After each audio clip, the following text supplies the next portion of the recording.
Stephen King, author of Carrie, said, Evil Dead is the most ferociously original horror film of the year. If you think he's kidding, see for yourself.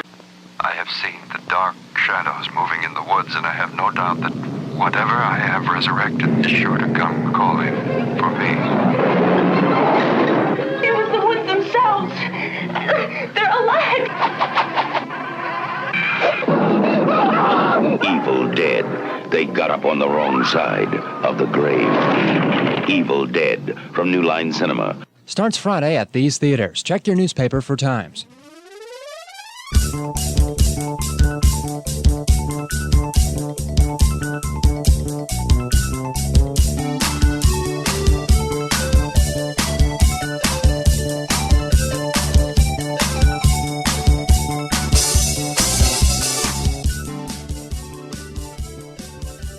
Dun dun dun dun dun dun dun. Well, Frankenstein action. It's just like Blake quizzes me on movies. You know, what movie's that from? I'll quiz Blake on different songs. Edgar Winter. Yes. He's back, and we're not talking about him tonight. I've now seen Edgar Winter twice live, and it is quite the experience. So I highly recommended it. Yeah.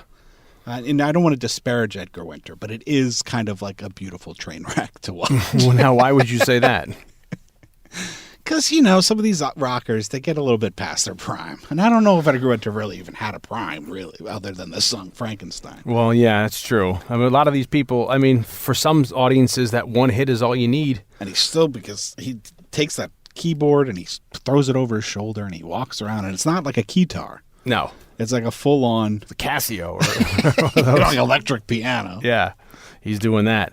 Welcome to another edition of Saturday Night Movie Sleepovers. Another exciting edition of Saturday Night Movie Sleepovers. Tonight is brought to you by TakeCareOf.com. We'll be talking a little more about them in a little while, but yes, tonight's episode is brought to you by TakeCareOf.com.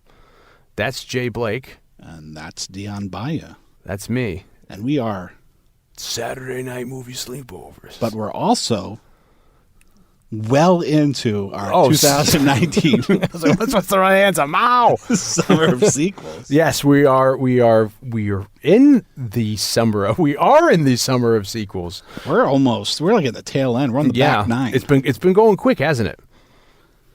Blew right through it. I know. I mean, you think about what was our first sequel? Terminator 2? You know what? Let's just change the show into Saturday Night Movie Summer Sequels. Movie sequels. Yes, Saturday Night Movie Summer Sequels. And it's only summer movies, summer sequel movies. So what have we been doing? What have we been up to? I mean, we needed so much recuperation from that Wizard of Oz one. Took a lot out of us. We slept for days. Days. My parents were like, you gonna get up and do anything? Jesus, you gotta take another shower. I remember one summer, June. I don't remember what year it was. But you had like a half day. Sure. Because you had tests in the morning. Oh, so we're talking about while we were still in school. Yeah, back in high school, I'm middle school? Say high school. Okay. Might have been middle school, but I think it was high school.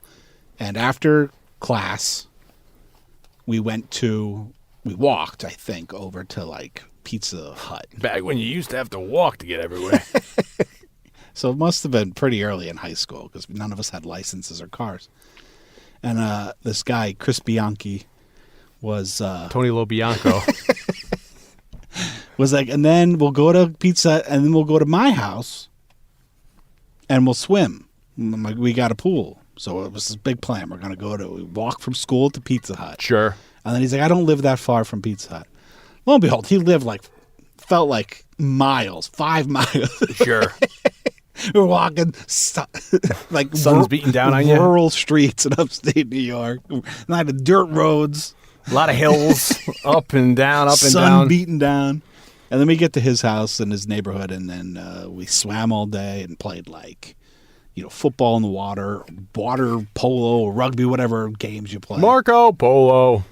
And I just remember I went home and just passed out. And then I woke up and it was still dark outside. And I was like, oh, man. And then I looked at my clock and I was like, wait, I had slept 24 hours. You mean you went to bed that night when you got home? And I didn't get up until the following night. And your mom was like, Jesus, let him just sleep it off. I woke up and I went downstairs and my parents were like eating dinner the next night. It was a Lost Boys movie. You're like, you blew out last night and you got some bite marks on your neck. So that's what happened. Yeah, with last time. After our Wizard of Oz. And I do want to apologize for some of our listeners. I was mispronouncing some stuff as I usually do. Look. Yeah, it's long. Listeners. Dion mispronounces everything. You understand that it is late. You got a lot going on. We're doing the best we can. Yeah, so I apologize for that. But tonight we're doing a very exciting sequel. Yes, we are. And I would say that this is one in that category. Most people would put this in that category of sequels that are better than the original. I'm not sure I agree with it because I actually the first one's probably my favorite of the series, but I totally understand and would never argue with anybody who thinks that Evil Dead 2, Dead by Dawn, is a superior film than the first Evil Dead. Yeah. And that's what we're doing this week. Evil Dead 2, Dead by Dawn from 1987. And I would also go as far as to say we've done some amazing sequels this summer. Yeah. I mean, we kicked it off with Terminator 2, which is another one that a lot of people would argue that. Better than the first. Yeah. Again, I wouldn't. I wouldn't either. But it's a fool's errand. But so we did that. We Temple of Doom. We did Temple of Doom. We did some great. We did the other one. We did one of those other sequels. We did a lot of other stuff. But I would say, for all the prestige, budget, money, box office, popularity, pop cultural significance of T2 and Temple of Doom, I would put this right up there. In my personal opinion. This is just as good. This is a big movie for Blake. This was a big thing for you growing up. I remember watching it when it all happened, when you all got into this, and you're the one who showed me this movie. This is one of those movies where I knew the cover for years. You go to the horror movie section of your video store, and it was like up there for me, it was like Dawn of the Dead or Day of the Dead, where it's like, I'm not going to rent that. Because it just looks freaking... The cover of it with the skull with the eyes. Yeah, with Campbell's eyes. Yeah, just very scary. So that was something that was like, woo, that's kind of scary for me. So, and then I never made the association, and I don't know what I saw first. I'm assuming I saw them in order. And I knew Army of Darkness, of course. I saw that when that came out on like the pay-per-view at the time. So I knew what everything was. But then I guess I never went back. And then I think I saw Evil Dead and then Evil Dead 2 after that. Yeah, I think I saw Army of Darkness first as well. And then it's amazing how much of a run this has had. And this is a movie which I haven't seen in probably 20 years or 25 years. Not seeing it since college. So it was amazing to come back to.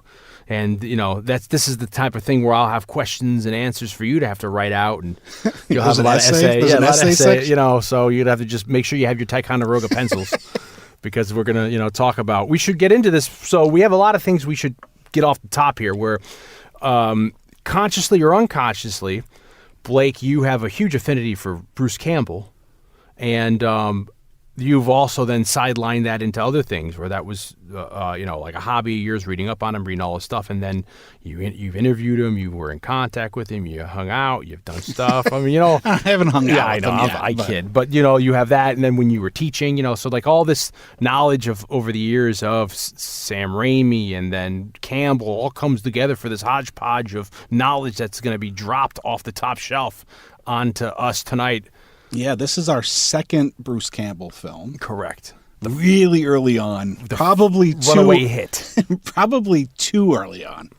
We covered a lesser-known Bruce Campbell classic called Mind Warp. And that was the first time I'd ever seen that, was for the viewing of that for this podcast. That's probably like...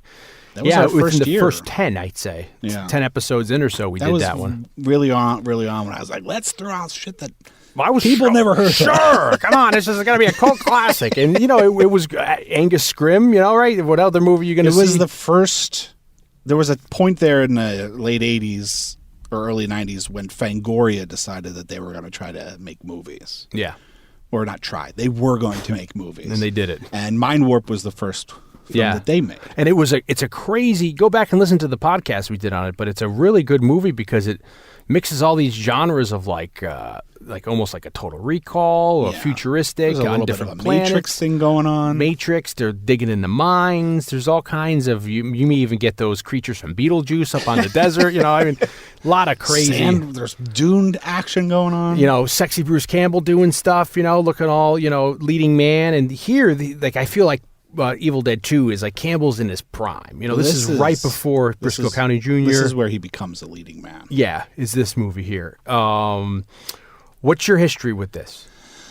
This film, I probably didn't see this film until we were in college. Yeah. To be honest with you. My history with Bruce Campbell is that I was a huge fan of the Adventures of Briscoe County Jr. As was I, full disclosure. When it came on, I remember when it was premiering, I think I might be wrong, but I think it was like in the lineup of like Father Dowling Mysteries and the Young Riders.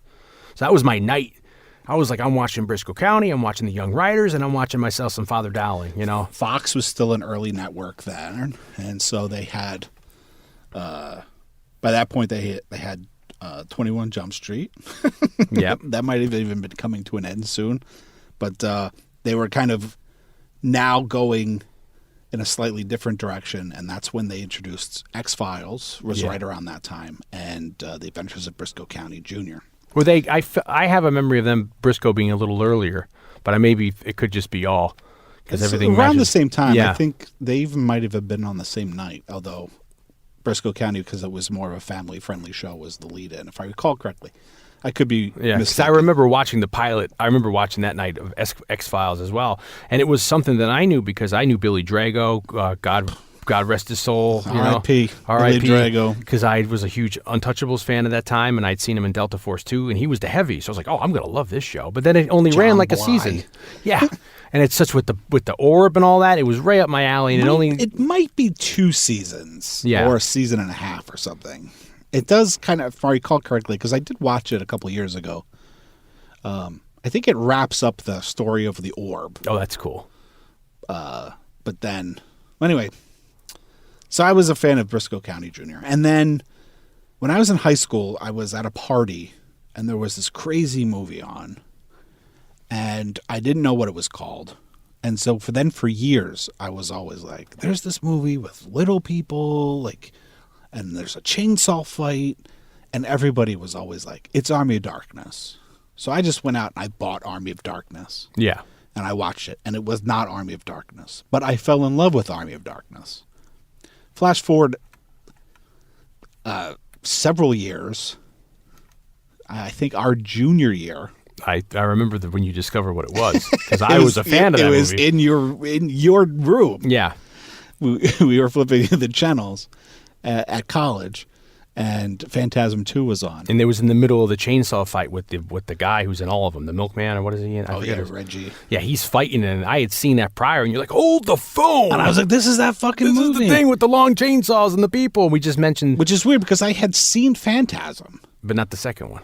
Before that, but it never... Well, because I never put 2 and 2 together. The second one's as a departure. They had more money and stuff. Yeah, it still had Reggie, but they replaced the actor. Yeah. Baldwin. It's the secret Baldwin. Yeah. But we talked about it last week because those 2 guys in Return to Oz, the orderlies, reminded me of the 2 because those guys freak me out with those Undertakers with the orbs and at the end with those balls and that. But so you saw that crazy ass chainsaw fight with the dude in the gas mask, a la like Saint Valentine's Day. What is the name of that movie? My Sweet Valentine. My Sweet Valentine. Yeah. And you were like, that's the movie, and then, but still you vicariously was looking for that. You went and got Army of Darkness. And so that was my introduction. I was like, oh shit, this is fucking Briscoe County Jr. Yeah. Yeah, exactly. And that's how I think a lot of us knew him. And you think about how much of a turn his career must have taken from doing these Sam Raimi movies and stuff. And then all of a sudden he gets a freaking primetime family Fox show, Fox, network Fox. And then eventually you find out that Army of Darkness is the 3rd in a series called The Evil Dead. And then you start picking him up. Like, I remember he's in the opening of Cotton Gold. I'm like, hey, look, it's Bruce Campbell. You see him at the end of Darkman. Hey, look, it's Bruce Campbell. So you start noticing him, and then, you'll realize he's everywhere. And then full on into my college obsession with Bruce Campbell, Dion sat through many a movie. I did. That had just Bruce Campbell for like 3 seconds. It's because I love you. It was amazing. Because I was like, oh, let's get this. He's in this. Yeah. And then he's just like in the first scene. Yeah. Well, I mean, also I knew him too because he's in one of the Maniac Cops, isn't he? He's like the lead of the first one. And then he gets, spoiler alert, he gets killed right at the beginning of the second one, doesn't he? He gets like a knife through the, I was a fan of the Maniac Cops, and that also has, I think, Robert Davies in one of those, maybe the second one. So like I was like, hey, look, it's Bruce Campbell. So it's amazing you know this guy, but then you don't really, it's how he goes through your life. But you, for years, you became a huge Campbell fan, and then you became a huge Evil Dead fan. Yeah. Because of your segue into also your affinity for horror. That's true. I always liked horror. Horror was always a big part of my life. Like I would imagine a lot of people of our generation, because the 80s and the 90s were the era of the horror franchise, and characters like Freddy Krueger and Jason Voorhees and then Chucky were pop culture phenomenon, really. I mean, they were mainstream. And everybody knew who they were, even if you didn't like horror. And then there was a lot of horror television shows. Whether it was Tales from the Crypt on HBO or, 80s. Tales from the Dark Side. Tales from the Dark Side. And then, Bradbury. Whole Twilight Zone, reboots, and even Hitchcock Presents reboots. And they had a Hammer horror show that played on like USA over here. Like it was the Hammer, like a UK anthology that was over here. So we were all engulfed in and of course, Werewolf, who can forget? Which we are the podcast that talks about werewolf. The premier podcast. We're contractually obligated. More than any other podcast, I would bet. The Farm. Yeah. That we've brought up the show Werewolf. We don't own the farm anymore, though, because we bet it so many times. But so horror was a big deal. But then it was not until... And then when I was in high school, I started to get into horror. But then it was, like, more seriously, I started to get into horror, because that's when I started to fall in love with John Carpenter. You've all heard this story many times. And then we got into college, and then I really went whole hog. Balls deep. I was balls deep in horror. Yeah. I was like, Blake, get on the horror. What's going on? And horror, and I loved it. Yeah. And so then Evil Dead came right. My obsession with Evil Dead started around that time. Yeah. Also, when we were freshmen, there was a film series where a couple of people from the film department, which is where Dion and I were at school, and the film school Dion and I were in, they would monthly do a 16 millimeter screening of something. They would rent a print and they would do screenings, and that's how I saw Rocky Horror Picture Show for the first time. I would go to these things. You and I saw The Haunting. That's Robert Wise's. They showed The Shining there, although The Shining was a weird cut. Yeah. They had a couple scenes cut out of it for the 16 print that they were renting. Yeah. And they showed Evil Dead one. The first one. Yeah. Yeah. But I don't think that's the first time I had seen it. But yeah. So I was just waiting Evil Dead. And also, too, I think the reason why I liked it back then, too, was because it was doing a lot of stuff that we were doing in school at the time.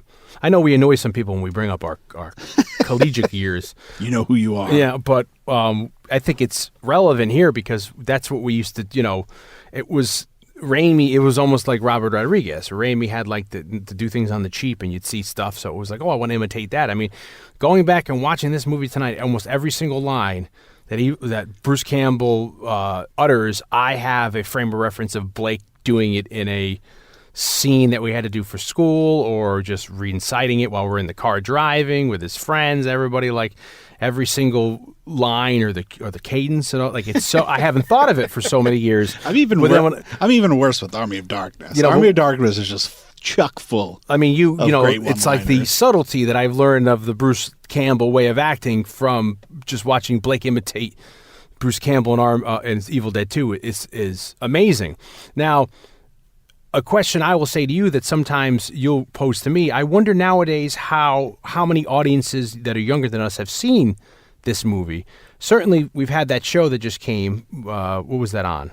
I was on Stars. Ash versus the Evil Dead. And I don't know how popular that was, and if that was going after a certain audience like us who are into that. But I wonder now, going back and watching something like Evil Dead 2, is it as popular as it once used to be? And also, it seems like for me, it's like almost the styles have changed. Patience, way of telling movies, some of the shots, and I wonder if audience will still appreciate it for what it was then. Now, Yeah, It's a tough question because I really don't know. I don't know. And this has we've brought this up before in other aspects of podcasts where we talk about this kind of thing, which is that like I have no frame of reference as to what people of a younger generation have seen. Yeah. The ones I talk to or what's rare, you know what I Yeah. mean? Somebody I guested on a podcast called Hellbent for Horror a couple years ago to promote my book, and he asked me to come up with a list of a short list of horror movies that I thought were underappreciated. And I was like, I don't know what's underappreciated. I mean, when we fell in love with a lot of this stuff, it was underappreciated. it was underappreciated. It was hard to find. Yeah. You had to hunt. You had to dig. Yeah. A Maniac, Zombie, all these movies. You know, luckily, companies like Anchor Bay Entertainment at that time were starting to reissue them. On VHS or DVD. Well, not even DVD yet. Yeah, I mean, that was clamshell VHS. That was still a couple of years away. DVD. The black shell clamshell, you know. But, you know, things like Fulci, you know, us going to horror conventions in like 97. Getting Life Force. 98 and like digging through and getting like old, you know, beat up VHSs or European cuts of movies, you know. Or like the bootleg VHS off of a Japanese laser disc was always a big deal. Yeah. Because when I talk to kids nowadays, you know, I'll bring up Vincent Price, and they're like, I don't even know who that is. And I'm like, do you know the song Thriller? They're like, we kind of think so. I'm like, you don't even know Thriller? I don't even have that frame of reference anymore. Or, you know, so it's like, I'm surprised sometimes at, you know, and it goes to that greater question where we talk about, like, what's in the public psyche anymore. You know, there's tons of stuff that I think people are into that we're not into that fills their lives. Sure. But now that, you know, we're kind of like, it's not sitting on top. We're kind of, you know, we have our little niche of what we like to watch, what we like to listen to, whatever, you know. Yeah. Obviously, I think a younger generation who are horror fans Sure. will probably 9 times out of 10 have seen at least one of the Evil Dead movies, if not all of them. And also, too, I feel like in the old days, you had more of an opportunity to because you were walking into a video store and like, what am I going to rent tonight? And you look at the boxes. Where now, I guess you have that to a certain extent, but I feel like flipping through selections on a streaming network is just not the same. Well, you know, one, you got the problem of like, it'll take you all night to find the movie, and then you don't want to watch a movie because it takes you an hour. Then two, I've realized now that since all these mamma jammas are generating their own content now, all those old classical movies are no longer available for you to find. So I think this is something you even put on social media recently, where it's like, I was going to reply back to you, like, you just got to start getting the discs in the mail again, because now that they don't want, my suspicion is they don't want to pay the licensing. So they're just now generating their own content to compete. And then, because back when I started saying take Netflix streaming, you know, I can get anything. I had Kojak on there, blah, real niche stuff, where now it's all their original. And then if I want to look for that stuff, it's not available, you know. So it's harder now for you to like randomly, unless it's on like a Shudder or something that's genre specific. Yeah. You know, to just walking into a video store, perusing the racks, and then you're like, oh, this looks crazy. This skeleton with eyes, Bruce Campbell eyes, you know. Well, you know, going back to kind of something that you brought up, you were saying just a few minutes ago, which is, you know, something about Sam Raimi's movies. There was something appealing to them for young people that wanted to make movies. And there's a term that I use that Dion knows, which I say, a movie that makes me want to make movies. There are certain movies that when I watch them, they get me excited for filmmaking. Sure. Makes me want to go out and make a movie. Sure. Usually they're movies that are on a lower budget but accomplish so much. Fistful of Dollars is one of them. The first Mad Max is definitely one of them. When I watch those movies, I'm like, holy shit, like these movies were clearly done, shoestring budget, but look what they accomplished. Sure. That's very exciting. Evil Dead, the first Evil Dead is definitely like that. Makes you want to go run out in the woods and make like, a grab movie. your friends, get my camera, we're going out in the woods.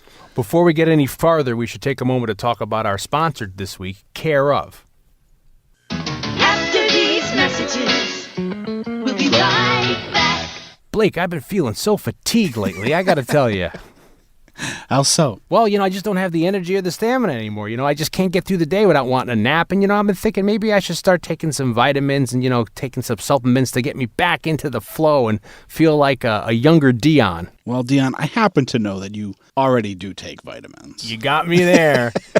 And for all the listeners out there, we have just recently started our programs with a very special company called Care Of. Care Of is a subscription service that delivers vitamins and supplements customized to your specific health needs. Yes, Care Of lets you take a short quiz that you can answer questions about your diet, your lifestyle, your fitness, your health goals, and they put everything together and they give you a personalized plan that's just for you. But ultimately, you get to choose what you want to get, which is fantastic. I went on, I did the 5-minute quiz. I like them tailoring, this is what you need, A, B, and C. I said, okay. And then they come in these great little packets. They set you up.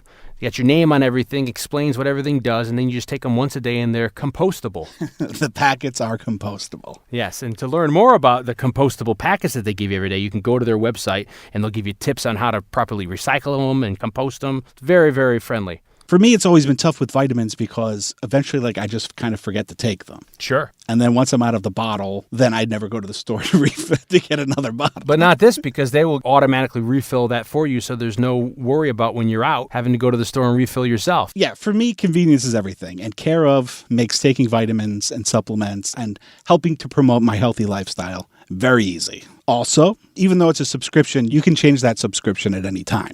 Say your needs change. You can go right on the website, change your subscription. And what's great about it is, this is all supporting a very healthy routine. Because how are you going to stay up late and watch movies? Yeah, we need Care Of to help us be able to do that. And we also have a very great special offer here for all of our listeners. For 25% off your first Care Of order, go to takecareof.com and enter the code SAT for Saturday Night Movie Sleepovers. So Care Of, go check them out, please. And for 25% off at checkout, go to takecareof.com and enter the promo code SAT.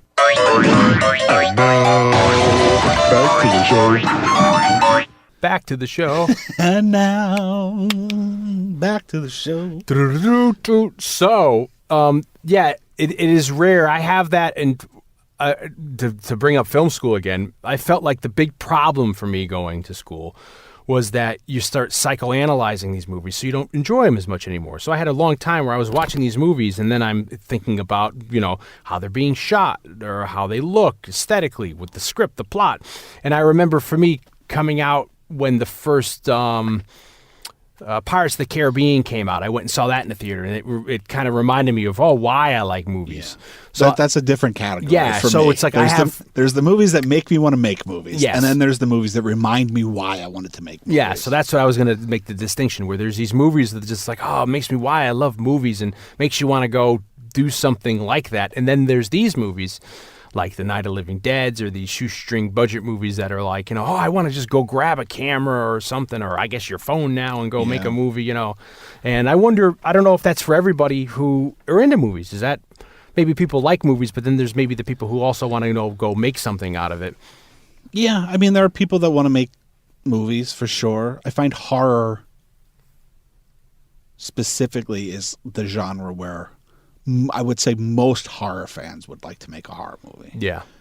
There's not, obviously there's people out there that want to make dramas and comedies and all types of films, but there seems to be like the die-hard, passionate horror fans. They all want to go out there and do it. Yeah. And so that's why something like Evil Dead, or, so many of the great low-budget horror movies of the 70s and the 80s are so inspiring. Yeah. Because they are accomplishing something special. And groundbreaking sometimes, and too. Sometimes groundbreaking. One of the things I love about Sam Raimi is off the top of my head, there are just a handful of filmmakers that I can think of whose style is impressive, but even more so fully fleshed out in their first feature. Most filmmakers, they start and then they develop a style over time, or maybe it's the restrictions of having no budget or whatever it is. But there's a handful of filmmakers that I love that, when you watch that first film, it tells you everything you need to know about them as a filmmaker. Sure. Evil Dead is a perfect example. Something like The Bird with Crystal Plumage by Argento is another one. That was Argento's first feature, but yet it is the blueprint. Everything else that Argento does after that is basically most everything. It's just a variation of that exact movie. Yeah. And stylistically, everything that, most of Argento's obsessions are there. Cronenberg, to a certain extent, with Shivers, is kind of like that. But Raimi is definitely one of those guys because stylistically, Evil Dead, the first Evil Dead, is so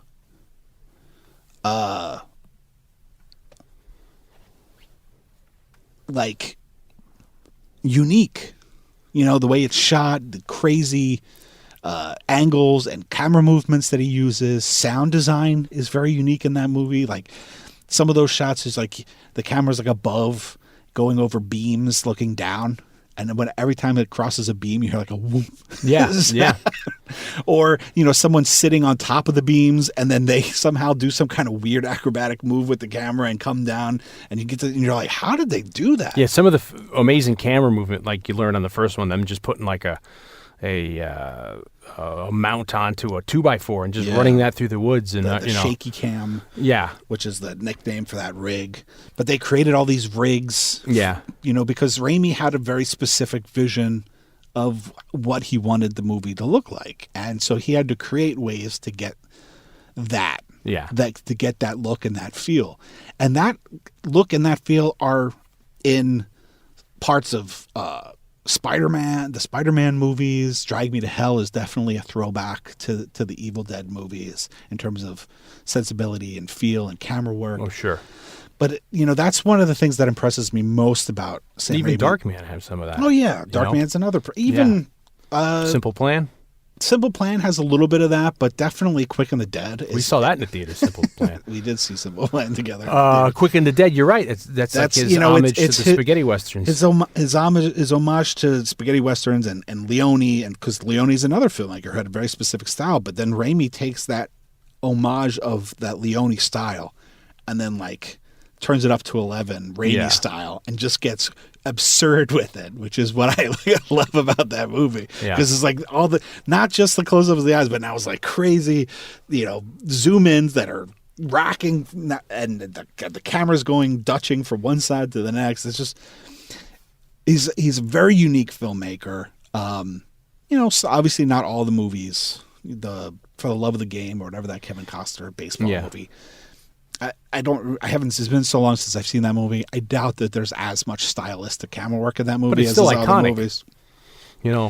But he's also an interesting director that, I guess you can even equate him to like a Peter Jackson, where they start in such a weird genre making these low budget movies that then they're able to segue out of that and make a transition to straight feature length or straight genre pictures that are mainstream. Sure. Where Peter Jackson's doing the Lord of the Rings movies and he's doing the Spider-Man movies at some point, so that's quite an accomplishment to go from these kind of movies to making these mainstream, hugely big budget films when you're starting doing like Dead Alive or the Meet the Feebles. Sure, Crime Wave, like these, really low budget movies that are actually, you think that sometimes these filmmakers stay in that niche, and then their stuff either gets better or gets crappier, and then you endure it because you like them.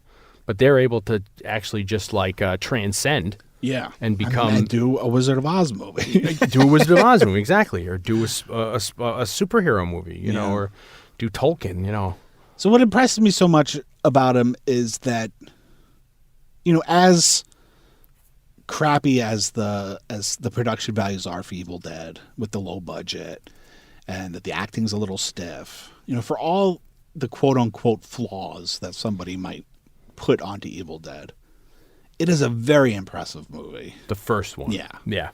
And it's a straight movie, right? It's people laugh at parts of it, but I don't think any of that's intentional. They laugh at a campiness about it. And this is one of the ones that kind of, you get into this movie, and this movie you start realizing, I don't remember in my first viewing if I knew the joke. Yeah. Then if I was like, am I supposed to be laughing? But then you start seeing it does get slapsticky. It becomes like Arsenic and Old Lace, where it's like... Yeah, two definitely, there's a different transition from... First one is more of a straight horror movie.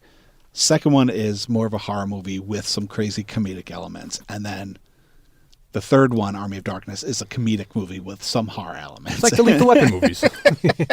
Exactly. It's the Lethal Weapon series of the horror movies. Of horror movies. So yeah, it's amazing. And then this is, what is that? The first one's 1981. Well, here's the thing. Here's an interesting aspect to Evil Dead is they make the first Evil Dead like in the early 20s, like 1920, something like that. In 19 or 20, not back in the 19. It was a silent movie. They were they met in high school. Well, Raimi and Bruce Campbell met in high school, and they became friends. And they would make movies on Super 8 millimeter and stuff like that. And then Raimi went to college, and that's where he met Robert Tappert, who ends up becoming Raimi's producer. And then they decide to make a feature.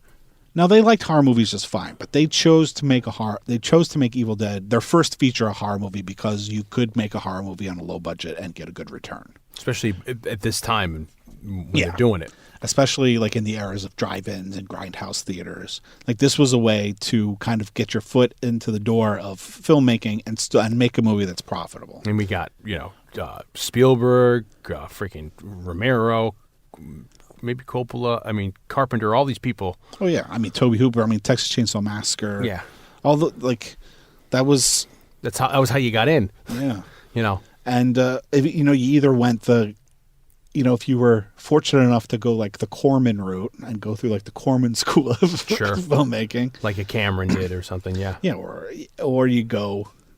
And you somehow make an independent movie on your own or through other producers. But you make a low-budget horror movie. It was a way to make a first feature that was profitable. So that's why they make the first one. So they make that in 79 and 80. 1979 and 80 is when they make it. It takes a long time. If we ever do the first movie, we'll get more into the specifics because it's a fascinating story. It premieres in 81. They shoot all that in Michigan, too, where they're from? Well, they shot... No, they shot it somewhere else. Like down south? The cabin was down south. Yeah. And the Carolinas or something. Yeah, because we didn't prep for it. I Yeah. can't remember specifically where the cabin was for the first one. There's a lot of horror fans that are very angry at They me just right now. dropped their pen and walked out the room. Like, I'm not listening to the rest of this This bullshit. is poppycock. Got a lot on my mind. But then it doesn't get released until 83. Yeah. It's marked 81. Because that's when it premiered, but it premiered in Michigan. Yeah. It premiered in Detroit. 313. I like Detroit. Sorry. And but it doesn't come out to 83, so they start making it in 79. It doesn't get released until I think 83. So that's a long. So they spend fucking time. they spend the majority of their early 80s waiting for this feature to get picked up and get distributed. And to come out. And Campbell's doing his own thing, right? He's starting to act and stuff. He's probably off doing other things. And yeah, well, Campbell did a local Michigan soap opera. I'm not sure about the years. Yeah, you can find commercials like local Michigan commercials that he was in. And is it in the Detroit area? Are they that? Yeah, they grew up outside of Detroit. Yeah, and I'm not sure when Maniac Cop is, what year that is. That's but it's got to be out. 87. It might be right around the time of Evil Dead 2. Yeah. And Raimi's mentality or his thought process is, like, hey, I made my horror movie. Let's move on. Like, he didn't want to make another Evil Dead. Sure. So they make Crime Wave. Yeah. I think it was Ethan Coen was the assistant editor on Evil Dead. In New York, they edited it in New York. Ethan Coen of the Coen brothers, and so then they formed a relationship with the Coen brothers, and so then they helped the Coen brothers. To make Evil Dead, they made a short film that they could shop around and say, like, look, this is what we want to do in the future for them. So the Coen brothers decided that they're going to make a trailer for Blood Simple, which is a movie that they wanted to make. So then they kind of helped the Coen brothers make that trailer. Campbell's in that trailer. I don't know if anybody's ever seen it. I don't know if it's around. I don't know if I've ever seen that. It's a great movie that came out to be Blood Simple. And so they form a relationship with them, and then they decide. Then Raimi writes with the Coen brothers his second feature, Crime Wave. Yeah. Which was a vehicle that was going to star Bruce Campbell, It's also important to point out that Bruce Campbell is also the producer of the Evil Dead movies and Crime Wave. Him and Rob Tappert are the producing team that produces Sam Raimi's movies. So Campbell's not just the actor in these movies. He's also a producer. But a studio comes on to, make Crime Wave, and then that's kind of when, the shit hits the fan. They don't want Campbell. So Campbell gets bumped down to a minor part in the movie. He's not starring in the movie anymore. They eventually the studio wants to make cuts on the movie. And it's an odd movie, you've told me. If you've ever seen it, it is loopy. I mean, we talked about, Gremlins 2 being Whacktown. Yeah. It's another summer sequel. That's how long ago that was. Crime Wave is Whacktown times 1,000. It is a loopy, crazy live action cartoon like you wouldn't believe. And we did Mind Warp, but we also did a special a little while ago called The Fake Shemp, where we did a sidecast on Bruce Campbell, and we talk all about Bruce Campbell. And I think we talked a little more about Crime Wave there, and you can go find that in our back catalog here or on our old site, podwits.com. But it's also, who's in that? It's, I forget, it was somebody, there's somebody big in that. I for some reason, I'm thinking of the guy from the guy from Blade Runner is in it. Yeah, that's what I was going to say. It's the guy from The Fifth Element in the Blade Runner who passed away now. Yeah. He's in it. The guy's in the beginning of Blade Runner. He's with one the turtle. He's one of the replicants. He's in it. And there's some crazy stories involving him. Yeah. And the only reason why Crime Wave is important in this discussion is because if it wasn't for Crime Wave's disastrous failure, because it comes out and doesn't do well, right? Yeah. Not only does it not do well financially, but it was a miserable experience for them as filmmakers.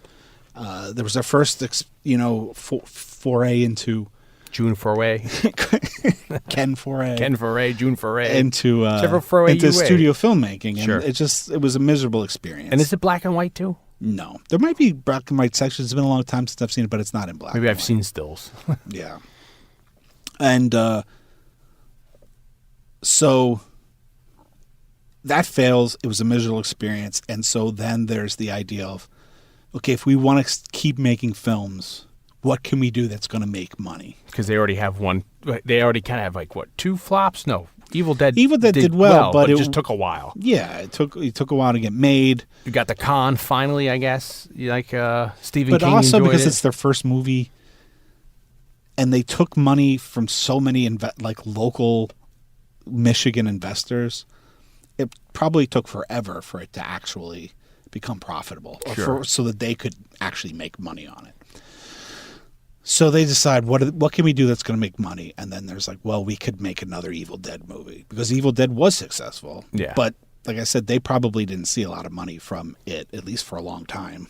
So they decide, all right, Raimi was not interested in doing another horror movie, but he says, okay, let's do Evil Dead 2. And they talked about, while they were doing the first Evil Dead, if they ever did a sequel, right? They had an idea when they were shooting Evil Dead. They had an idea of if we ever did a sequel, they were thinking of the medieval times, right? Yeah, there's allegedly it's been said that Raimi's, if he was going to do a sequel, it was basically what Army of Darkness, the concept of what Army of Darkness became. I don't know if the feel of what Army of Darkness is, that wacky craziness. I don't know if that's what he had in mind, but the concept of putting Ash, the character of Ash, which is Bruce Campbell's character, in medieval times. See, for me, it seems like back when they had the thought of it, or if Evil Dead 2 came out that way, that it would have been a little more on par with a Time Bandits, or a Terry Gilliam, before you jump the shark almost by the 90s with Army of Darkness. I mean, Army of Darkness is a great fucking movie, but it is certainly a departure from the first one. So yeah, you're right. I wonder if they had been able to make the movie then in the 80s or late 80s. Yeah, I don't know if it would have been as goofy. Yeah, it would have been just goofy especially because they were coming off of Crime Wave, which was super fucking goofy. Yeah. I mean, it really is like a Looney Tunes cartoon and to life. It's weird, too, because so they have the fake Shemp, all this stuff. Explain to people what the fake Shemp is, and then there's the affinity for the Three Stooges and the slapstick, which comes in here, too. Yeah, I mean, you start to see that with Crime Wave. Fake Shemp there was a period when the Three Stooges were making their shorts back in the day where Shemp had like a heart attack or a stroke. I know Curly had a stroke. Yeah. I don't remember what happened to Shemp, but Shemp, I don't know if he died. Shemp's an original brother to Mo, and I think Curly's the other brother. Yeah, go down the Three Fine, Stooges. yeah. So you got Mo Howard, Yep. Shemp Howard, and Curly Howard. And then Larry Fine. I think he's like Feinberg, but he shorts it to Fine. Yeah. And so when they were originally with Ted Healy, it was in Shemp. Vaughnville. It was Shemp. And it's weird because Ted Healy is a straight man, and he would pull comedy on them, and then they realize, well, this guy's a drunk. We don't need him. We want to go into talk. He was a straight man. And it was like Ted Healy and his Stooges. Yeah. And we talk about Ted Healy in the Mad Love. Because he's in Mad Love. Because he's actually in the movie Mad Love. And it's one of the only screen where you get to see him on screen because they had the idea like, hey, vaudeville's starting to die. People are either going to radio or going into TV or movies. I'm sorry. And he was like, I don't want to go do movies. And they're like, let's just drop him. And he was like an abusive drunk. Yeah, on stage, he would get hammered during their performances and he hurt them, Like really hit them. Yeah. So they drop him and they left, and then they became what we know now, the Three Stooges. So when they become the Three Stooges, I think they, if I'm not mistaken, I wasn't planning on a discussion about the Three Stooges. So I'm going off the top of my head knowledge that I have about the Three Stooges. But I believe they started out with Curly. Yeah. Even though Shemp didn't want to go. Shemp ended up actually having his own film career. You see him in some of the Jerry Lewis movies. He's in. I think he's the. I think he's also in a couple of Three Stooges. He's also in the Abbott and Costello, right? Maybe he's. He might be in some of those. He might be in some of the. He's a chef, I think, in one of those when they're privates. Of. And then you see Larry. Larry's in a couple. Larry might be in another. Larry's in the Marx Brothers, right? Isn't he like someone who's trying to return something in the big store? So you see them, you see. Anyway, so Shemp didn't want to go on with the Stooges. I think he went on to try to have his own career, and so then they got their little brother Curly. I don't remember what his real name is. Yeah. And they had him shave his head, and because Curly was actually like a ladies' man. Yeah. And he actually was very depressed having to shave his head to be that character. So then they get Curly, and then Curly has a stroke. Yeah. It's really sad. So then they bring back Shemp that they can continue. And they got to put him also there's an issue where they at the time, I don't know what their finances were, but he had to be maintained in a proper convalescent home or rehab center. And so they had to make some money to pump in to keep him getting better. Yeah. Because isn't there a movie, we haven't researched this, but isn't there a movie where he can't say anything, and they come to him and he smiles, right? Remember that's something where they brought him. Gibson movie? Or you're talking about an actual Three Stooges movie? Three Stooges movie where it's there like is a Three skit. Stooges movie, but most people wouldn't even know it's him. Because I think his hair's grown out there and he's like in a wheelchair. Yeah, and they have him have a cameo in there or something. And but anyway, so Blake mentioned the Mel Gibson movie that people may forget, but there was a TV movie in the middle to late '90s. Yeah, that they was did produced by Mel Gibson. Yeah, and it had Michael Chiklis yeah. as Curly, I think. Yes, Curly. And then they were talking about doing a straight biopic some years ago, but then that turned into a Crazy Farrelly Town. Brothers. Yeah, Stooges movie. With the first appearance of Kate Upton, and the rest is history. Which was actually pretty funny. Yeah. Anyway, so Shemp replaces Curly because Curly had a stroke, and then something happens to Shemp. I don't remember what it is. The folklore was Shemp died in the backseat of a car telling a joke. That's what I always heard. And so, but the problem was when they shot all those shorts, they didn't shoot like one short at a time. They used all the locations, and so they actually shot several shorts all at the same time. So they would use one location, get everything they needed out of that location, even if it's for several different films. It's like how soap operas used to do that. Soap Yeah. operas would shoot everything out of order because you get what you need, and then you go to the next setup. So they basically had big chunks of several short movies already shot, but they couldn't finish them without Shemp. So then they got someone who was supposed to be Shemp, just in the background or like covering his face, but it was always noticeable that he wasn't that wasn't actually Shemp. So Raimi and Campbell and their crew, which included Josh Becker and Scott Spiegel, they all loved Three Stooges, and every time they saw this fake Shemp, that was their thing. Like, oh, that's the fake Shemp in this short. So then when they make Evil Dead, the first Evil Dead shot over so much time in multiple locations. They couldn't always get everybody to come back. So then they start like putting somebody else in the makeup, or they don't have Campbell, so Ted Raimi's feet walk across the floor. And so all these people that were filling in for the main cast of all these people, they get billed in the credits as fake Shemps. And so that's when Raimi and his collective start this phrase, fake Shemps. Maybe they started using it in their Super 8 days, I don't know. But on a professional level, these fake Shemps were people that were filling in for the people that couldn't be there for that day. And if you look at the Evil Dead 2 credits, they have the fake Shemps at the end, who was like the stand-ins. And even we brought up Quick and the Dead. You told me the story, isn't that Bruce Campbell was a stand-in there for maybe what's his name? It was always they was supposed to be they shot something with him and he got cut out, but it ended up being this big story. The guy who's in the Clint Eastwood movies who plays the Commissioner Gordon. Oh, Pat Hingle. Pat Hingle. Yeah.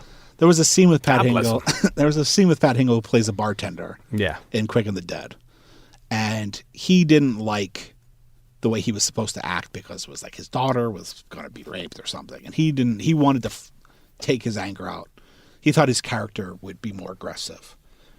So apparently, so the story goes, and I think Campbell might write about this in his first book, If Chins Could Kill. That he goes and he puts on Raimi has him go and get his Briscoe outfit and come, and they tell Pat Hingle that they're shooting this scene where it's like, nah, you're so angry, you're going to take it out on this guy. So then, but they don't even actually roll camera. They just do it. They pull a fast one on poor Pat Hingle. And so Pat Hingle just like beats the shit out of Bruce Campbell. And so so he gets a fake Shemp credit. Yeah. All this is a long way around to point out how obsessed these guys are, and Raimi specifically, with the Three Stooges. Yeah. And I think coming off of Crime Wave, which was supposed to be like this crazy slapstick comedy, for all of you that have seen Evil Dead 2, you know that Evil Dead 2 takes a very different turn from the first Evil Dead into some pretty wacky Three Stooges-esque, Looney Tunes-esque comedy. Yeah. I mean, there's even homages to in the first Evil Dead. There's a shot of blood coming out of the plug holes, like a socket. Yeah. The electrical socket. The electrical socket. There's blood coming out. And that's an homage to a Three Stooges short where they're plumbers. Yeah.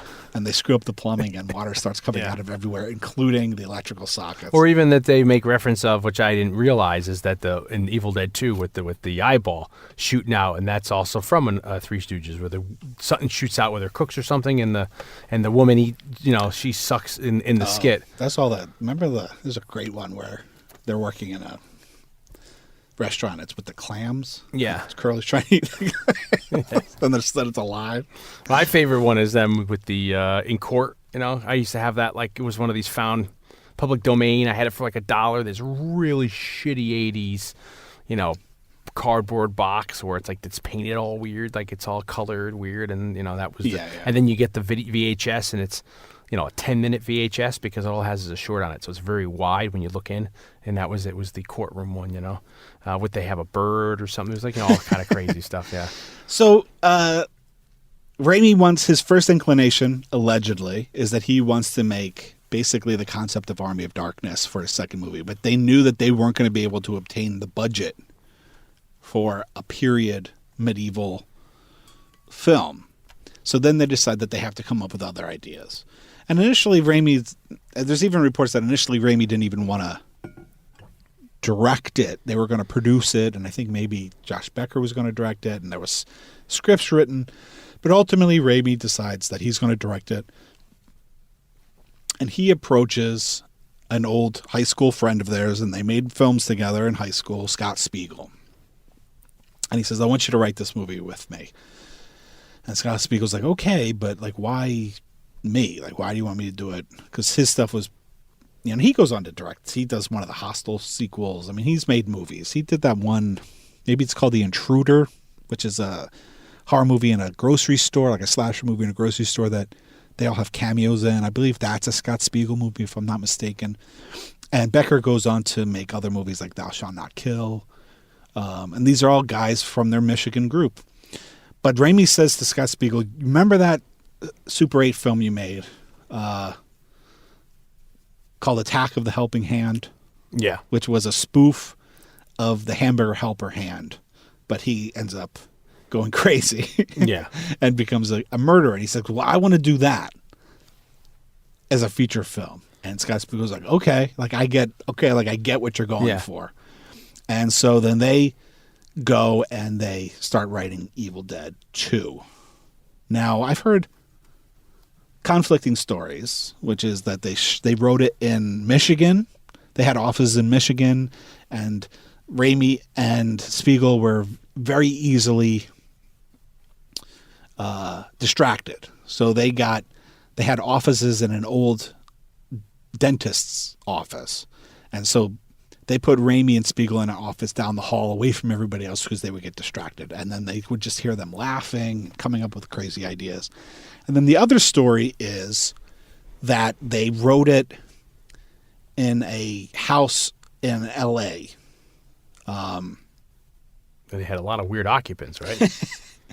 And I know that they did share a house at some point with a lot of interesting people, including the Coen brothers, Frances McDormand, Holly Hunter, Kathy Bates, also apparently Kathy Bates, and apparently they read it. There's also part of the story is you can find research that says that they wrote it there, and that the character of Bobby Joe was actually inspired by Holly Hunter, who does have an interesting kind of Southern accent and flair. And she was trying out for a hooker in a movie, or so she has this outfit on that they found really great, and then she kind of was like, screw you, I'm doing this for an audition, and then they wrote it. Something Raimi talks about it in the commentary, I think, for Evil Dead 2. One of the commentaries for the Evil Dead movies. It's been at least a decade since I listened to any of those commentaries, but he does say something about she comes down for an audition, dressed for an audition to play a hooker, and Raimi's like, wow, you look really nice. Yeah. She got really angry because she was dressed all slutty and he thought she looked nice. But that is a crazy house. Yeah, that's a crazy. I mean, the Coen brothers being in there, and then some of the Coen brothers crew, and then at this time you have Stephen King comes into play here, because Stephen King's he gets a picture deal with. Part of it is that, so they have the idea for Evil Dead 2. They're working on it. Maybe even at this point they have a full script. I'm not sure. But where Dion's going is that they're having trouble getting financing for it.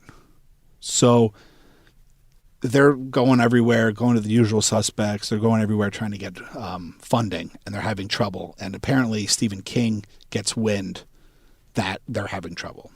And he's take it, Dion. Well, he just worked a picture deal out with Dino De Laurentiis, and he's working Maximum Overdrive, which he ends up directing himself. Silver Bullet is part of that deal. And Silver Bullet, what year Silver Bullet? 85? I think 85, yeah. I think Maximum Overdrive is 87 or 86. They talk about Thinner being in this. I bring that up because our friend Randy Jurgensen ends up being one of the producers on that, or the line that doesn't producer. get made till much later. Yeah, but he works on it in the 90s. But there was a deal, I think Firestarter might have been originally part of that deal. Yeah. Some of these lesser, because aren't those, I wonder if Running Man is part of that, because this is under the Richard Bachman pseudonym that Stephen King had that he wrote some of these under. I think he wrote Running Man on that. I think he wrote Thinner under that. He might have written Firestarter. No, maybe not Firestarter, but he's written. So I wonder if he's. And his movie, The Dark Half, is kind of about. Oh, the two different. His different personalities. And that has something to do with. I had read originally where it's like if you put a book out with a publisher and then you're so prolific where you're able to poop something out within, say, 6 months, there's a problem where you could actually be competing against yourself. So sometimes publishers are like, whoa, you can't get too much on the market because then there's like a gluttony. So I guess what King supposedly, the lore is what he started doing is he started writing under pseudonym so he could put stuff out at the same time and not have to worry about any kind of conflict of interest between companies or competing against himself. And Maximum Overdrive is based off the short trucks that he wrote for maybe Night Shift or something. And Stephen King was one of the early big proponents of Evil Dead, which he saw maybe at a festival or something, and he wrote a quote. I mean, he didn't write a quote, but he gave them a quote that is on the box of all the early Evil Dead VHSs, and it was what made a lot of people pay attention to the first Evil Dead was that Stephen King really liked it, and they had a quote of him saying that this is like the scariest, most grueling, whatever movie you ever see. So Stephen King was always a big proponent of it. So when he gets wind that Evil Dead 2 is not, they're having trouble getting Evil Dead 2 made, he's got this deal with Dino De Laurentiis, and he goes to Dino De Laurentiis and he says, you know what you should do is you should back Evil Dead 2. Yeah. And then don't they? And then they bring him in, and they for a minute they're talking to Raimi about maybe directing Thinner, and it doesn't go anywhere. That's again allegedly. Conjecture. You can't trust everything on the internet. I would imagine that could be. That seems like a realistic thing that he's already got this property. Yeah. And apparently Raimi turns it down, but then Dino goes and takes a look at how much money Evil Dead made. Nationwide. I mean, worldwide. Because Dino De Laurentiis is an Italian producer, his main concerns are the international market, not necessarily the U.S. market. And he saw that Evil Dead had, partially probably because it was a video nasty in England. So, that kind of publicity of like it not being allowed to be seen places ends up making it more desirable. And I guess Evil Dead did pretty well overseas, and Dino sees that it made money, and he said, okay. And then he just built a huge facility down in, I think it's North Carolina, maybe, Dino De Laurentiis, and that's where they shoot. I think some of Maximum Overdrive shoot down there, but they shoot a lot of stuff down there. And then we've covered something else, and I forgot what it was. But when they went bankrupt down there, they just had an empty facility, and somebody went down and used it to shoot something in there. I want to say the Abyss, but maybe it's not the Abyss because of a water tank. But that could be that they shot the Abyss maybe in a nuclear site that didn't get finished. But he had a big facility down there, so he was making things down in like the Carolinas area. And at this time too, what year is Darkman? Like 1990? That's in the 90s, yeah, because that's Batman. That's post-Batman. Yeah, because I wonder at that time, it's like we talk about in the Shadow podcast that like Raimi was looking to do a Shadow. And at least as of a couple years ago, Raimi did own up in, like I said, as of a couple years ago, the rights to make a Shadow movie. Like but at the time he couldn't get it. But right? at the time he was coming off of, Evil Dead 2. So they were like, we won't give you the rights to do. So that's when he makes his own Shadow movie called Darkman. So maybe that's another reason why he doesn't want to do another horror movie like Thinner or something, because Thinner doesn't come out till 95 or 96. Yeah, I don't even. It's been so long since I've seen Thinner that I don't even know if De Laurentiis still has anything to do with it. No, I think by that time, I think his company would have dissolved. But when we talked to Randy Jurgensen some years ago, and I think the second interview we did with him, he elaborated a little bit on him going to have to go up to Maine and secure the locations for all that kind of stuff and all the rigmarole. He's like, I'll never do that again. Yeah. With all the stuff he was saying. So they end up securing the money to do this, Evil Dead 2. Yeah, they used Dino, and then they decide they're going to shoot it in, was it Wadesboro, North Carolina? Yeah. Which is where The Color Purple was shot. Because I think Spielberg had worked with Dino, because I guess this is where Dino's facility was. So maybe Dino De Laurentiis half-financed The Color Purple or something like that? Yeah, I don't know, because there's also reports that like, they kind of went there to not have to answer to anybody. So I don't know. But I think you're right. Dino did own a... He had like his own studio. He had something huge down there. But you're right, yeah, because he was worried about, too, he didn't want to go shoot it anywhere particular because he didn't want them looking over his shoulder with stuff He didn't want what happened with Crime Wave, which I think they shot basically all of that movie in Michigan. But I still, there was a lot of interference with the with the producers. So evidently the house that's used in The Color Purple is like the house that they used to set up as their office. But then they go shoot out in the woods, and then they shoot a lot of these interiors on is it a defunct middle school in Wadesboro, or is it something that... It's a high school, but I think it's during the summer. Because we just brought up, I think the movie was called Avalanche when we were talking about the Cliffhanger podcast, and that's the movie, it's a TV movie that was really big at the time that has the gentleman from The Fugitive, and it was like his last movie he did before he died. But they shot when these people are stuck up on it's about a movie where these people get stuck up on a mountain and they have to go helicopter them off a mountain. The close-ups of them on the mountain were shot at this town in their high school gym, and that people talk about the affinity of like, oh, it was great going into the gym and seeing them. So this must have been a common thing back in the day. Like, oh, this is basically a sound stage, an empty gym, so we can, I guess if you could support the electrical, bring in like the electrical, you could make whatever you want there. Yeah, they ended up taking over a local high school in Wadesboro, North Carolina. And they make the main production offices are like the principal's office and all that stuff. They put all the special effects guys, the makeup guys, into the science lab. Yeah. And then they build the set of the interior of the cabin inside the gymnasium. Sounds very much like my science project. That movie used to scare the crap out of me. Remember, because all the stuff would open and all that kind of a thing. And they want $4 million to do the movie, but then Laurentis only gives them 3.6, and supposedly because of that discrepancy between the $400,000, they're not able to do their medieval idea. So like you're saying, they revamp the idea. They bring what's his face in, Spiegel, and then he comes up with this idea that's a little. And then the other thing, which I didn't really realize until this viewing, is that so in these movies, part of the joke becomes the rehash of the story. No pun there with the hash and the rehash. And they couldn't get the rights to show any of the footage from the first movie. Because a different company, I think maybe New Line, if I'm not mistaken, I could be wrong, they owned the original film. So when they want to go back and let people know in the sequel, well, this is what happened, previously on Evil Dead. Yeah. They couldn't show any of that, right? So they had to go shoot it all. So that's when they eliminate, they just kind of, Yeah, so they end up doing a recap. I think originally they were going to recap it with all not the actors, but the characters of the first one. Because in the first Evil Dead, it's not just Ash and his girlfriend Linda. It's Ash and his sister and their friends, I think Ash Steve. Williams. I never knew his last name. It's like a group of friends go into the cabin. The recap, I guess to simplify things, the recap is just Ash goes to the cabin with his girlfriend. And I didn't it's just a cabin they stumble across, right? He's just like, I hope the guy doesn't come home when he's playing the piano. It's like, so it would lead me to believe either they're just driving through the woods and then they're serendipitous, like, hey, look, it's getting dark. Let's take this cabin. Or Ash is like, hey, I know this cabin in the woods that, I've been to a couple times and we can go and have a good time there and no one's going to bother us. And since they recapped it for this one, they decided to recap it again in Army of Darkness. With Bridget Fonda, right? With Bridget Fonda as Linda, yeah. And was she Bridget Fonda back then? Was that the joke that she'd done already La Femme Nikita, or I'm sorry, Point of No Return, or? Yeah, I don't know. I wonder what year that came out. If she was Bridget Fonda when she did that. Still a Fonda. Yeah, but if she was still, I think she had been in stuff. I don't know if she was in that yet.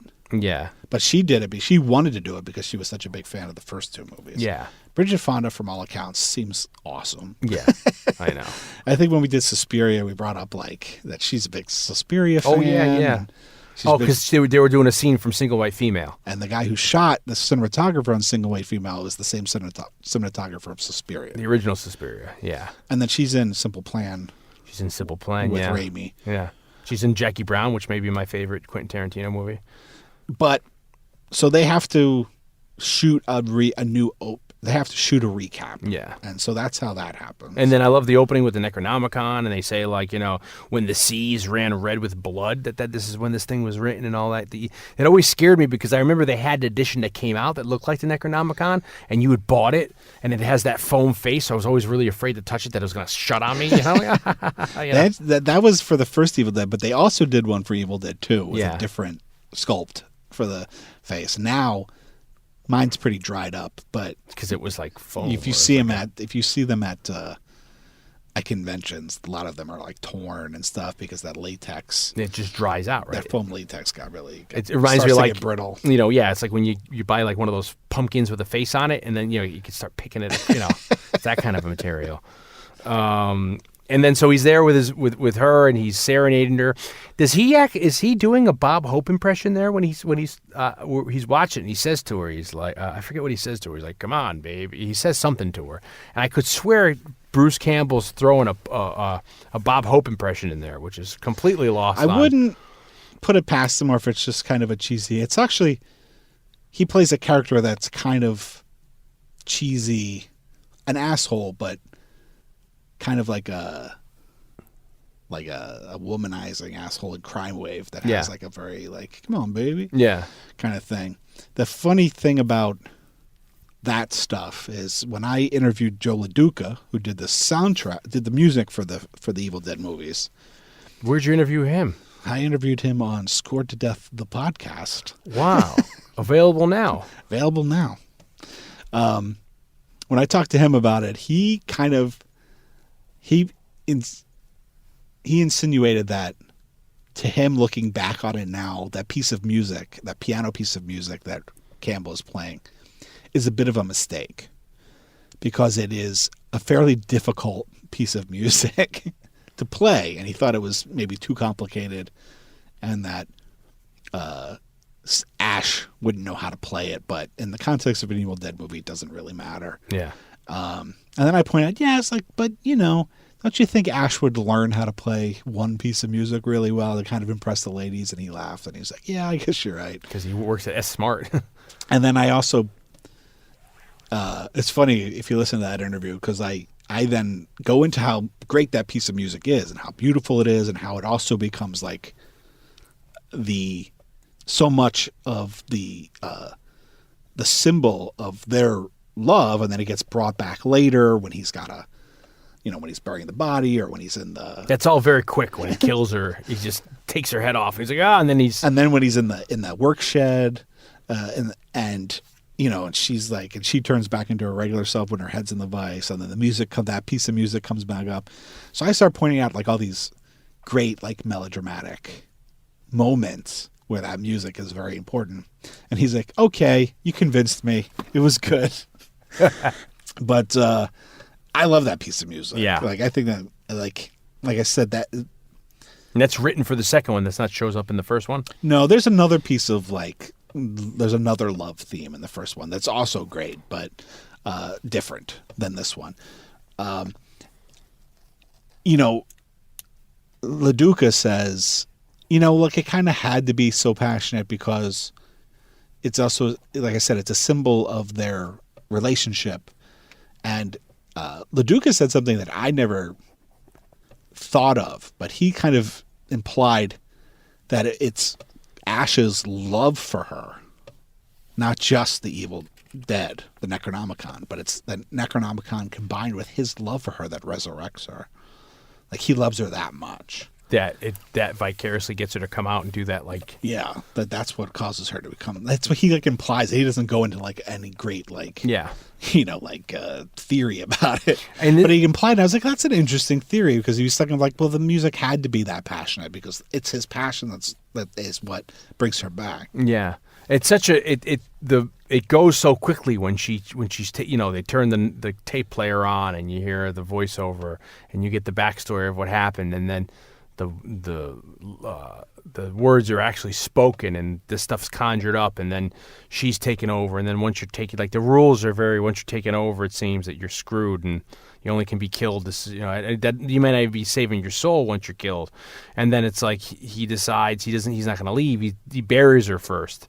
He's so distraught or he beheads upset. her. Yeah, he beheads. In self-defense, though. But I don't think he's doing it purposely. He's defending himself, and Yeah. then he beheads her, and he's like, "Fuck!" And and then he buries the body. Yeah, and then he tries to leave, and that's when he can't get out of there. And then the bridge is gone. Yeah. I mean, I don't think we need to Yeah, no. I mean, we're not recapping it now, but I'm just saying, like, if you haven't seen Evil Dead 2, it's a very simple. One of the beauty of it is that the Evil Dead movies, especially the first two, there's not a whole lot happens. I mean, it's somebody trapped in a cabin with an evil force. Yeah, and they remade it a couple years ago straight, the first one. 2013, I think. Which was pretty good. Yeah, I liked it. I mean, it's a totally different vibe. It's like more contemporary, it's freaky. It's just amazing the stuff they're able to accomplish in the older one. It's just the camera tricks and all this stuff, and then the absurdity they get to in the second one. Where they, all of a sudden you realize when he's fighting these things off, it gets kind of funny. Where he's whacking this, he's getting hurt, he's getting hurt. When we watched it tonight, because I mean, I watched it not too long ago because I ended up actually talking about all the Evil Dead stuff on Wrong Reel a couple years ago, or a year and a half ago, or something. So I watched them like a year and a half ago or so. And I actually end up watching Army of Darkness semi-regularly because it's totally watchable. Sure. Why not? But watching it this time, I'm often impressed by movies that are totally unique. And there really aren't that many of them. Maybe they're unique when they come out, but then the success of them or whatever ends up spawning, I'm not going to say rip-offs, but, like... Copycats. Yeah, or just... Homages, pastiches. Yeah, or tributes, stuff like that. Like Halloween sparked, the slasher genre. Sure. The success of Halloween sparked the slasher genre. You get these kinds of things. We talk about it whenever we talk about like an Italian movie. We talk, when we talk about Italian horror, we talk about how the Italian way is to find something. At least back then in the film industry, was to find something And exploit the shit and out of exploit the shit out of it until nobody could stand it anymore. it. Yeah. The Italian way. But there are some movies that come out and then they just stand as being totally unique. Phantasm is like that. Yeah. Phantasm, whether you like it or not, you can't deny that movie is the idea of that movie is so off the wall. When are they remaking that? Weird. Yeah. Well, he's still making them. I know. So, and there's no other movie like that. At least not popular enough that I know that I know of it. Evil Dead, for as simple as the idea is, and there certainly are movies about kids going to a log cabin, whether it's Cabin in the Woods, which is kind of a very fun, spoofy movie, but not a parody. Yeah. Deer Hunter. If it's like Deer Hunter or Cabin Fever or whatever, I mean, it's kind of its own genre. Yeah. Even with that, Death Trap. Oh, that's not in the woods. Never mind. Even with the fact that it is such a simple idea that very basic concept is not original, the movie itself, both the first one and the second one, maybe even more so the second one, is totally unique. There's no other movie that's like Evil Dead 2.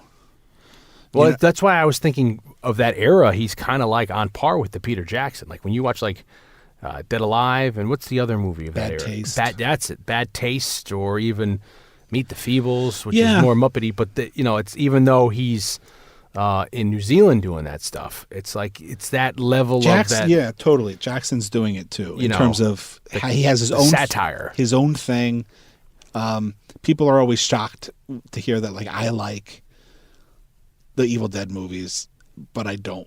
I'm not that big of a fan of the Peter Jackson movies of the same ilk. I mean, as much as I'm comparing them, there are two different things. But I mean, in the example of the satirization there and the kind of spoofing, of the genre, turning it on its head. But even just going back to what we were talking about earlier with Raimi's style, even just that aspect of it, like nobody else makes a movie like Sam Raimi. There are stylistic filmmakers that do crazy camera angles and things like that, but there's something about the way Raimi does it that's so specific to Sam Raimi. Yeah. And that's kind of the most beautiful thing about Evil Dead 2 when you watch it, is that it is this singular vision. Yeah. And its tone is so wacky and yet horrifying at the same time. It's makes you laugh 1 second and then it makes you scream like a second later. He's kind of a genius when it comes to that. And I always say the word genius is thrown around too often, but if you analyze genius as being, like people have genius in different aspects, I think the way Raimi approaches a movie is kind of it is kind of a genius. You wonder if, since we're so far removed now from that era, if when you would go to see that, and when that kind of thing was new, you hadn't seen anything like that before, if you're in the theater or watching it at home, if, 1 minute you are laughing, 1 minute you're shocked, because now I think a lot of it plays for laughs. But at the, a lot of the special effects and stuff back then is still quite good. Yeah. If it's playing, on this game, oh my God, it's repulsive. Maybe I don't want to look, or it's horrifying, but then it's silly. It's almost very much like even an homage to like one of those EC comic Tales from the Crypts, where with the, setting up creep show, where he's setting up where he has to cut the body up or this or that, Yeah. And then you start getting into stop motion with when his girlfriend, when Linda comes back from the dead. Well, yeah, I mean, we'll get into the special effects. It's very much like almost something out of like a Beetlejuice when she's walking around. And then by the end of it, you have everything under the sun. You've got, stop motion, you've got puppetry, you've got latex, you've got special, practical effects. You have everything. It's just...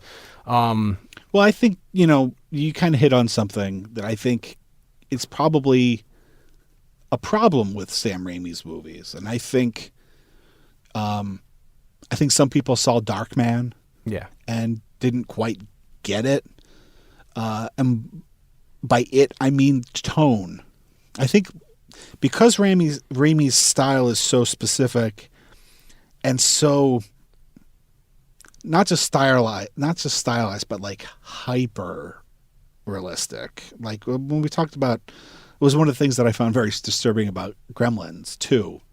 Was that it was number 2, the sequel. Yeah. The new match, which we did a couple of weeks ago, or a month or so ago. I think people can watch Raimi's style and not fully understand that it's intentional. We had someone that we went to college with who told me a story once that he went to go see Darkman with his dad, and his dad was like hating it, but then Chris is the guy's name. He started laughing, and then his dad was like, "What? Why is it? What are you laughing at?" He's like, "Well, this is funny, But and when you realize that, like, oh, like this is supposed to be this way. It's not just like bad. Yeah, it's not like cheap or or just corny or like it's Ed Wood stuff. Yeah, it's intentional. It's intentional. I always kind of suspected that. I don't know what your thoughts about Quick and the Dead are now, but I know when we were in college you didn't like it, and I always felt like it was the brief discussions that we had about it. I mean, we never went into deep discussions about it, but I always felt that like that could have been one of the reasons why you didn't really like that movie, is because at the time you were kind of feeling like oh, he's just doing a Leone thing. Yeah. But it's like he is, but he's doing it in such a way that really makes it ridiculous. Yeah.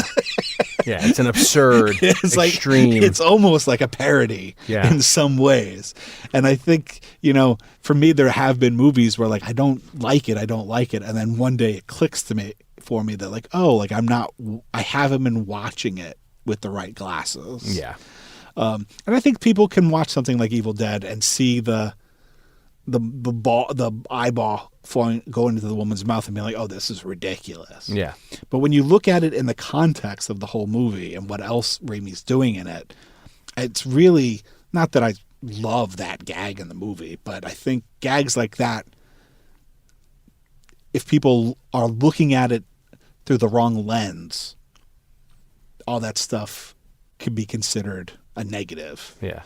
But I think for people that, and also it's just never going to be everybody's taste. Like not everybody's going to like it, but I think there are people that if they find the lens that they should be watching it through, will then be able to be like, oh, I get it. See, for me, I was worried watching it now if certain things still hold up because of the idea of like the pacing is a little different of the storytelling. So like when you have the shot that goes around 360 slowly, like, people are like, oh, I've seen this before, so they're looking at their watches. Where when we watch it, we're like, oh, this is genius. There's an element of it which I think is lost. I mean, I could be wrong, but I feel like some of it could be lost on younger people in a sense, because like when we went to film school, we tried to do some of these gimmicks because we realized how this stuff was being done, like that Robert Rodriguez stuff where he's like using like a wheelchair as like a dolly.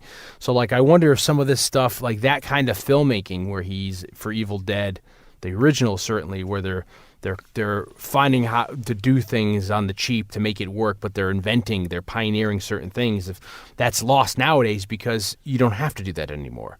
You know, you don't have this big old bulky camera that you have to move around. You could do it on your phone or whatever. So I wonder if some of that of the art is kind of lost on people. The appreciation for what's happening. Yeah, or with even a context of time. or even a knowledge of it, you know. Yeah. Or if you're looking at it, you're like, oh, this is a broader stroke on storytelling nowadays, where people just don't have the patience for anything anymore. They're used to that quick cut. You know, like we talk about that all the time. Like a drama from 50 years ago won't do well today, even how it's written script wise. So I wonder if this suffers from any of that now with certain people, or like the appreciation for what they had to do and get things done that you don't need to worry about anymore because you don't have to. You know, you're shooting it all on video. You know. Yeah. It's hard. No, you're not shooting MOS, you know, in the woods, you know, at 3 a.m. Now, on a different note, aside from like Raimi's mad genius as a filmmaker and its exhibition in this movie, the other thing that is totally amazing about this movie is Bruce Campbell's performance. Yeah. And I will, to my dying breath, you will fight. I will fight to for the feeling that, to me, Bruce Campbell's performance in this movie is one of the unsung great performances of all time. in all of cinema. Yeah, he's channeling in this. He's channeling Michael Landon at times. He's channeling, for me, Chuck Heston, Cary Grant, maybe even a little Eastwood. I mean, he's got so much going on. And then the physicality, I think that's lost on people when you look at, like, some of the stuff when his hand gets possessed. You know, when I was little, you know, I mean, we talk about this all derives from a Hamburger Helper ad, you know, but, you know, I know there's a Peter Lorre movie called The Beast with the Five Fingers that was based off a short story, and I think we've brought it up before when we talk about Peter Lorre.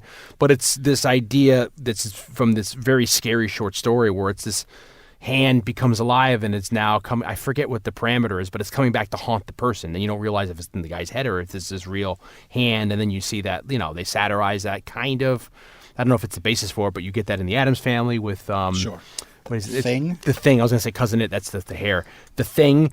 So it's like, but then none of this is based off of that. This is all based off of just the funny Hamburger Helper that it's even freaking me talking to yourself, you know. So when his hand gets possessed, but he's doing like some of that when they're in like the semi close up from like maybe his chest up, you know, it's almost certainly him doing it. Yeah. But for me, it's like it doesn't. You never question. Yeah, it's believable. Yeah, that he's not controlling. You know, because then I completely forgot that there was that little like you know. Then it's like you're trying to figure out like you know, but it's like how where's that sound coming from? Well, that doesn't matter. It's that thing now has become its own little entity, you know, and it's become this crazy, almost like the Thing from Addams Family that is doing this. So when he does all this physicality of him, you know, and then the horrible heartbreak of where he's like, give me back my, you know, all that, the epic tragedy, like that should be your song, is the ballad of Ash Williams, where it's like, you know, all this stuff he's lost, or the. It's a story about loss for sure. You know, or the pain, the physical.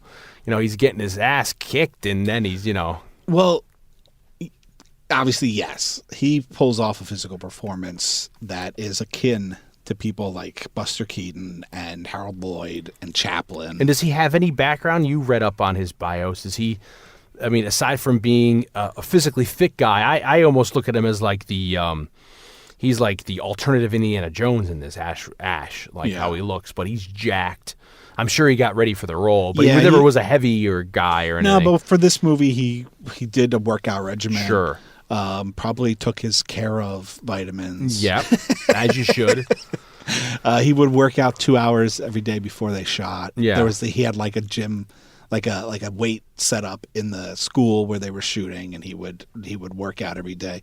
But aside from that physicality, the command he has over his instrument, not just his voice but his body as a thespian, there are very few performances. I can't think of any off the top of my head where this guy literally carries like 2/3 of this movie by himself. Yeah. You know, interacting with puppets, you know, or furniture, Yeah. or a fake hand. But it's him. So much of this movie is just him alone in this cabin, and he somehow manages to be mesmerizing as a performer through this whole entire bit. And He flips himself over. well, It's yeah, legendary. well, that, you know, getting, you know, there's all that stuff, but there's just, you know, I don't feel that he ever gets his due as a performer. Because if you look at like his episode of the X-Files, which Yeah. he did like a cameo on the Where X-Files, he's straight in that. and it's you know, post Army of Darkness, he got kind of saddled with this character, this Ash, like pompous, confident, kind of goofy One-liners. Yeah, and groovy. he ended up playing that in a lot of things, including a movie that he directed called My Name is Bruce, where he plays himself. He plays himself as that character, and he plays that kind of like confident, almost an asshole character in real life now when he goes to, you know, on stage at conventions. Well, and that's stuff. what most people expect of it. Yeah, at some point, I think it's post Army of Darkness, he gets saddled with it. Yeah. But- But then he's still trying to act, and he's doing straight roles like the But opening when of you- Congo or But when you see him in stuff where he's not that, From Dusk Till Dawn 2. which was the movie, one of the movies I was referring to earlier, where Dion would sit through many movies where Bruce Campbell's in one scene. And what's-her-face is in that, too, in that Tiffany scene. Amber Thiessen, Yeah. I think, is in that scene. That was a double dose for Blake. And but he's a great actor, and and Evil Dead 2 is a fantastic performance. And one of the aspects of it that I've always really connected with is that you have the goofiness of everything that's going on, but you also have that. My perception of the movie, of his story, is that it's like this. It's also at the same time, for me as a viewer, maybe other people have a different opinion, this slow descent into madness. Certainly, when you get to that, to- that used to be my favorite scene in the movie, where it's like everyone's laughing, and then he goes down with the Yeah. lamp. You know, it's like at that point, yeah, it's the absurdity of his. And he's laughing, but then those laughs become screams. He starts crying. Yeah, And you could argue, because people will argue about, like, The Shining. yeah, Like, is Jack going crazy, or is he, he's already crazy. or is he already crazy, or are these things happening? Yeah. Or you mean, yeah? Is it in his own head, Yeah. or is he seeing all this stuff? Or what I mean is, he go up there and go crazy, or is he already crazy by the time he gets up there? Yeah. I think there's an element of that going on because he's the sole witness of a lot of this stuff happening. We as a viewer are trusting that he's sane and that we're viewing something that's actually happening. So for all we know, it could be that the other side But of this could the be person he could have been inside the mirror is him. could be in his head. Maybe it didn't happen.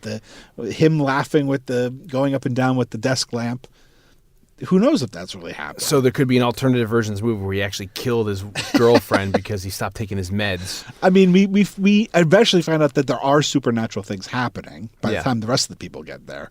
But we don't know that everything that's happening inside that cabin is supernatural. I feel like they've probably done stories like that, right? Where it's like, you know, they told it from a point of view. It's like, that's secret. That's another Stephen King, right? That's the secret window.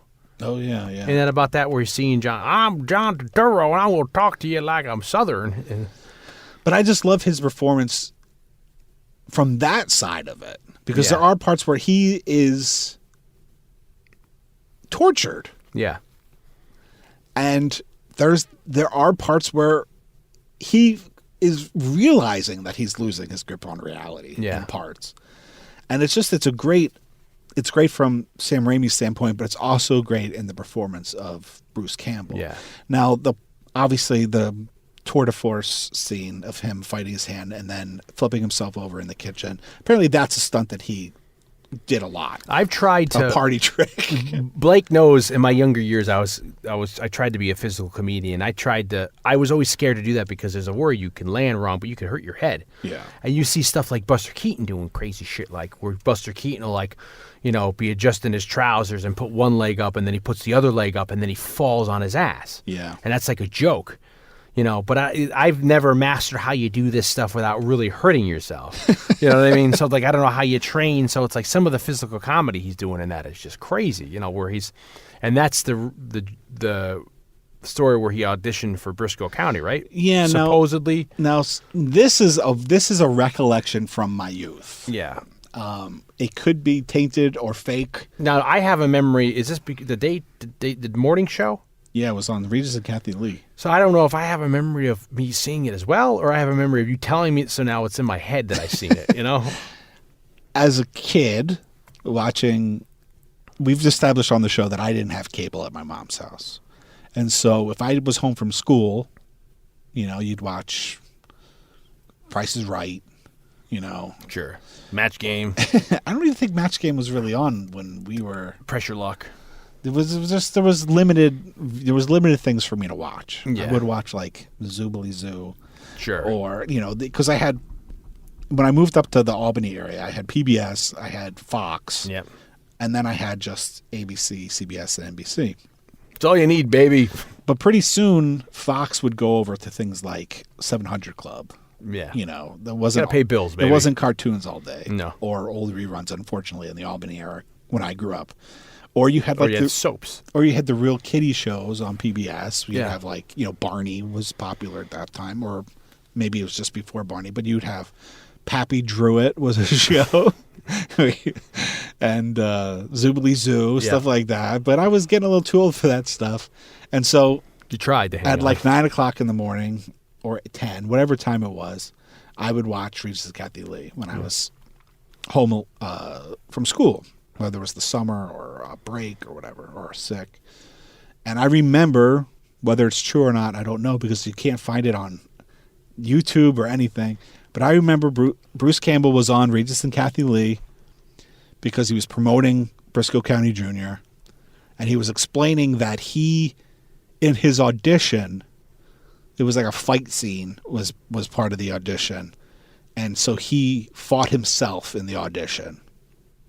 Kind of taking what he did in Evil Dead 2. What he did in Evil Dead 2. And inside the audition, he flipped himself over onto his back. Yeah. And then he did it on Regis and Kathy Lee, is my recollection. Well, we have to talk to Bruce Campbell next time you interview him and ask him if that's true.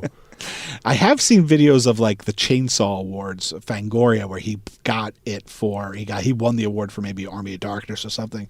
And he goes on stage and he does it on stage one way, then he gets up and he does it the other direction. How old is he at this point? We're 40 right now.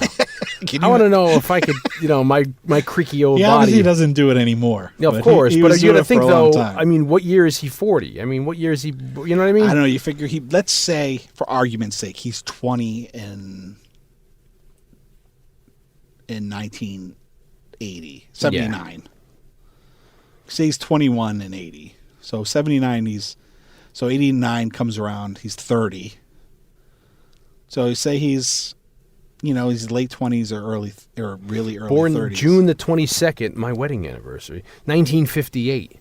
Okay. 68, 78. He's 20 in 78. He's 30 in 88. He's 40 in 98. So he's just shy of 30 when he's flipping himself. And then your Fangoria Awards is what, mid-90s? I think it was for Army of Darkness. Maybe it was for Evil Dead So he's 2, a solid mid-30s in Army of Darkness. Yeah. And then, by the time he's on X-Files, he's around our age now. Okay, so I'm going to get ready to do this as soon as we're done. We're going to clear out the class. Go Facebook Live. With Yeah, this. I'm going to I want you to just do me a favor and move your mom's glass coffee table because that's all I need, because this thing is an heirloom.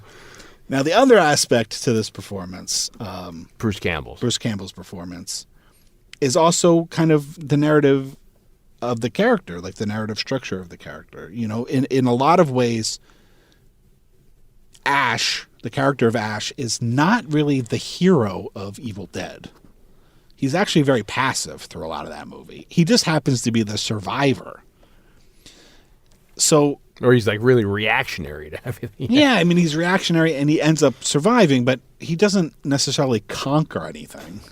He doesn't even fix the problem at the end, right? He opens the portal and he gets sucked in. And Well, I'm talking about the first one. Oh, okay. I'm sorry. This one is much more like a hero's journey. What happens at the end of the first one? It's been so long since I've seen it. How does that end? He ends up taking the book and throwing it into the fireplace. And then does it end with And then once it starts burning, like the dead, like his possessed friends die. They drop. And then he steps out of the cabin, and then we cut to the woods in the back. Yeah, right. And then there's a POV that comes up to his face, and that's the end of it? And then we see that POV. Yes. Okay. Yeah, after the recap of and Evil Dead 2. I learned, I don't know if it's right or not, but it's fascinating that they supposedly some of that is like they took some Orson Welles and mixed it with Sam Raimi kind of voiceover to make that I don't know. Because I asked Joe LaDuca about that sound because I was wondering if they had him do it. Yeah. And he said no, they did that. So I read somewhere that was supposedly Orson Welles', I mean, they're not paying him. But like he died, his last role supposedly Transformers the movie, which we've covered on here in '86. But then next year is this. Supposedly his voice is in that. But so him being this character. So my point is, he's not really the hero of the first one. But this Evil Dead 2 is very much about someone having to become a hero. There's that story. There's like the reluctant hero. He's a reluctant hero that at some point he needs to step up to the plate. And of course that is the patented Sam Raimi montage in the work shed where he makes the chainsaw hand and all that stuff. But his first, we start to see it coming out in a little bit of a madness form when he has to chop off his own hand. Yeah. You know, great scene. Which is like his performance there is. It's terrifying. I think what sells it is that he's 100% committed. Yeah, and he's kind of losing it. Yeah, and he's like, he's screaming and the blood. yeah. It's drilling. Yeah. But I find Evil Dead 2 interesting in that it is about this guy who's suffering all this loss, kind of losing his mind, and then by the end has to rise to the occasion. And I mean, he might not necessarily be the most competent guy to do it, but he's the only one that can do it at that moment. Sure. Army of Darkness ends up being a little bit of a step backwards, where he ends up being more of a buffoon than ever, and then having to stand up and become the hero again, and rally the troops at the end of Army of Darkness. Go home and cry to mama. Yeah. All the men from the future, loudmouth braggarts. Just me, baby. Just me. So there's a similar arc for Army of Darkness where he is a buffoon, selfish, wants to leave, but then has to realize that he's the only one that can do this.